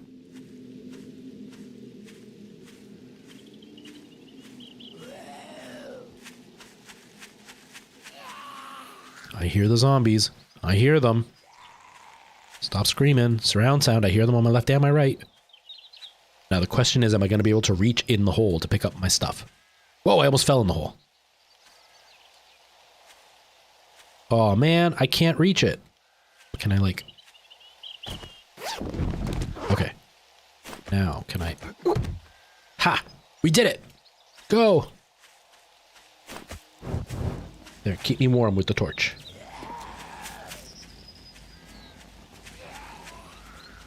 One hour until you're home. Man, that's a really long distance. I hope you're driving safe. I hope the drive isn't too bad.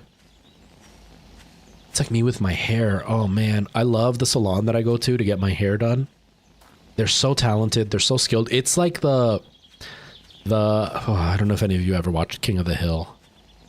this might go over a lot of your head if you haven't watched King of the Hill, but there's an episode in King of the Hill where the niece, Luann, she wants to be a hairstylist, and then throughout the seasons she ends up going to college and then dropping out and then goes back to wanting to be a hairstylist, and she finally starts working at a salon, and it's called Hotties, and it's like the hot place to be, and like all the people there are sexy and they're like super stylish, and like there's cool music playing and the place is like super hipster. Anyways, and then across the street is a place run by an old guy, and it's like a regular barber shop. The place I go to is like Hotties. It's like the stereotypical super fancy salon. They've got everything that's like hipster. The one guy that's always there every time I go, he wears like skinny jeans that are black. They're rolled up so his ankles are showing. He's usually wearing some kind of like Converse high top shoes with like the socks pulled all the way up. He's usually got like a super tight black shirt with really short sleeves, and then he's wearing beanie for my American friends, toque for my Canadian friends. He's wearing a toque, but it's like a fisherman style one where it's like a skull cap level and it's like rolled up nice and tight so it's tiny on his head. He's got like the perfectly manicured white beard, and he's cutting different people's hair. So he doesn't look like a barber or a stylist. He looks like he's getting ready to go fishing for the week. He's super, super talented. But it's like a super hipster place. I love going there because they're so talented, the stylists. I love the work they do. But it's a 2-hour drive. It's a 2.5-hour drive from here, and I always have to drive through traffic. So the 2.5-hour drive is closer to like a 3.5-hour drive. And once I'm done there, I got to drive all the way back. So it's really like a 7-hour drive. Yeah. So I don't envy you having to go through that long ride. We win.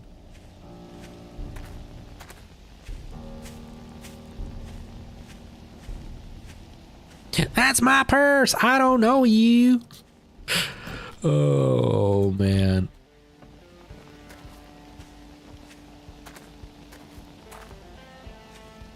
Okay. So let's turn in this thing and then we're done for the night.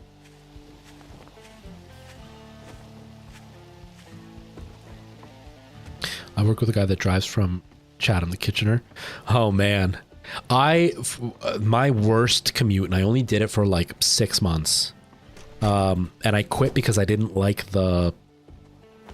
I'll tell the story in just a second. Give me a second here. Improved fittings mods, huh? Okay, Pistol Pete. Maybe I'll take the ammo, because I'm gonna eventually get a gun, so let's take the ammo. Although the first aid bandage might be a better choice. No, let's take the ammo. Okay, cool. Cool. All right. Oh, that's not the button. It's this one. Whew. That was intense. We actually made some progress. It's only day... Is it day 2 or day 3? Day 3, I think. And we're actually way better off than we have been the last few times. So I'm glad we restarted. So I worked at this dealership. I was living in Niagara region, in one of the towns around here. And I was working like the Woodbine racetrack in Toronto, right across the street from there. I was actually down the street from the one video a few years back when Rob Ford was making his rounds as the big crackhead thing that was going on. And there was a video that leaked of him being completely high and yelling inside of a restaurant. I worked down the street from there. And it was an old dealership, not an old, it was a really big dealership, one of the biggest in Ontario. And it was a 3-hour drive from where I lived to the dealership. It sucked. Every day I did that drive. And the worst was it was during that time that like the snowstorms that we got, the ice storms where everything like there were power outages and all that kind of stuff. It was during that winter. And the one snowstorm that we got, my 3.5-ish hour drive turned into a 6-hour drive. And then I got there and the dealership was, I called them because I was already on the road for 2 hours and I was like, I'm not even in Hamilton yet. And he's like, well, just take your time. We're going to need you here. I finally get there only to find out the dealership was not only closed, but they wanted us there so we could clean the dealership. And so all of us were there plowing snow. I drove 6 hours to plow snow and then 6 hours back home. I was furious. I left at 4 in the morning and I got home at like 1 in the morning or something stupid. I was livid about that. But I left that place because I I don't remember. No, I don't. Was it the Jamaican? No, it was a Middle Eastern place, but it was just him ordering food and just like talking, like slurring his words. Now I can buy the grill. Okay, that's what I'm going to do. I'm going to do that. But yeah, so I quit that job because the guy that had hired me, he was my dad's friend, but he was one of those like frenemies type of dudes. And I was working there, and almost all dealerships, at least around here, have the rule that if you deal with a customer, they're your customer. So let's say you go in to buy a car and you talk to a salesman, and then you're like, I'm going to think about it. Then you come back a couple of days later and you buy a car with somebody else. The first salesman you deal with is going to get half that deal because you were dealing with them first. So you are their customer. Customers don't know that. And the downside is you then have now screwed the second dealer because the second dealer did all the work, but the first one's going to get free money for it. But it's the only way, because the first dealer might have done all the work and you're just coming in just to buy the car because you were convinced by the first, and they don't want somebody swooping in and taking the deal when you did all the work in the first place. So you share half. It's just a written rule. Well, that happened to me where I had a deal. I had been working with the guy, took him on a bunch of test drives. He's like, you know what? I'm going to get this car. He goes, but I need my girlfriend here because she needs to sign for the loan or whatever. I'll be back. I'm like, okay, cool. He showed up while I was not at work. It was not my day off, but like I started in the evening and he showed up in the morning. I had told him to come at like 5 or 6 in the evening. He was excited. He showed up in the morning. This woman sold the car on him. When I saw him, I was like, you're picking up a car. Like, you didn't come back to see me. Elijah, thank you so much for the sub. I appreciate that. Welcome. I was like, you didn't come back to buy the car. And he's like, no, I'm like, you didn't come back to get the car with me. Like, what happened? He goes, oh no, I came back, but they told me that you weren't around and I needed the car, so I bought it. And I was like, I didn't get the deal. He's like, well, I told her I bought the car with you, so I approached her, and she's like, oh, Jet, but you weren't here, so I sold him the car. It's your loss. This really thick accent Colombian woman. Sorry, I'm just really angry. And so I approached Renee, who was the manager who had hired me, who was my dad's friend, and I was like, hey, Renee, like, this is my deal. And the way she did it, she knew I was involved, and she didn't tell me. When that happens, this dealership is supposed to give you the whole deal. She loses everything. And so I told him. And he's like, oh, well, you know, like, Luis, she came and she bought it. He talked like Miguel. She came and she sold the car, and, you know, like, I can't do anything about it. If she doesn't want to give you the money, I can't do anything. So I quit that day, literally on the spot. I was like, all right, then if you're going to, because it was a really good deal. Like, that commission, I was going to make like $4,000 on that car. For commission. Like, they really ripped this guy off, but I was gonna make like $4,000 on that car, and that month was not a good month. So that $4,000 was enough for me to make up for the month that I hadn't sold anything, and she was already on like 15 cars. So I was like, Renee, if you're not gonna do this, I quit. And he's like, no, don't be like that. I'm like, then give me the sale. She goes, nothing I can do. I was like, then I quit, and I just walked out and I never went back. Yeah, so that's why I quit that place, because he was willing to do that. The beauty of it all was we all knew this was all happening, that he was dealing with this because he was sleeping with her. He was married and he was sleeping with her, and we all knew this. It was one of those like worst kept secrets, but nobody got involved because we don't want to get in drama and call his wife, even though we probably should have, but like, whatever. We didn't get involved. A few years after that, he lost his ability to sell cars in Canada because he was sued for a bunch of really shady stuff he was doing behind the scenes, ripping people off and stuff. And she served as their star witness against him. So she was the proof of everything he was doing. And on top of that, she sued him for sexual harassment. She destroyed his life. And he was willing to cover for her when she was stealing stuff from other people. And then she turned around and destroyed his life. It's like, dude, she's being a scumbag to everybody around her. You think she's going to be better to you than she is to everybody else? She wasn't. She destroyed his life. He lost everything. He was unable to sell cars. He got back into it, but like in a really slimy way where like he was the manager, not the salesman, so he didn't get the sales, but he wrote in their contracts when he hired people that he got part of their commissions, and like that's how he kind of got around it. But yeah, justice was served at the end. Justice was served to him.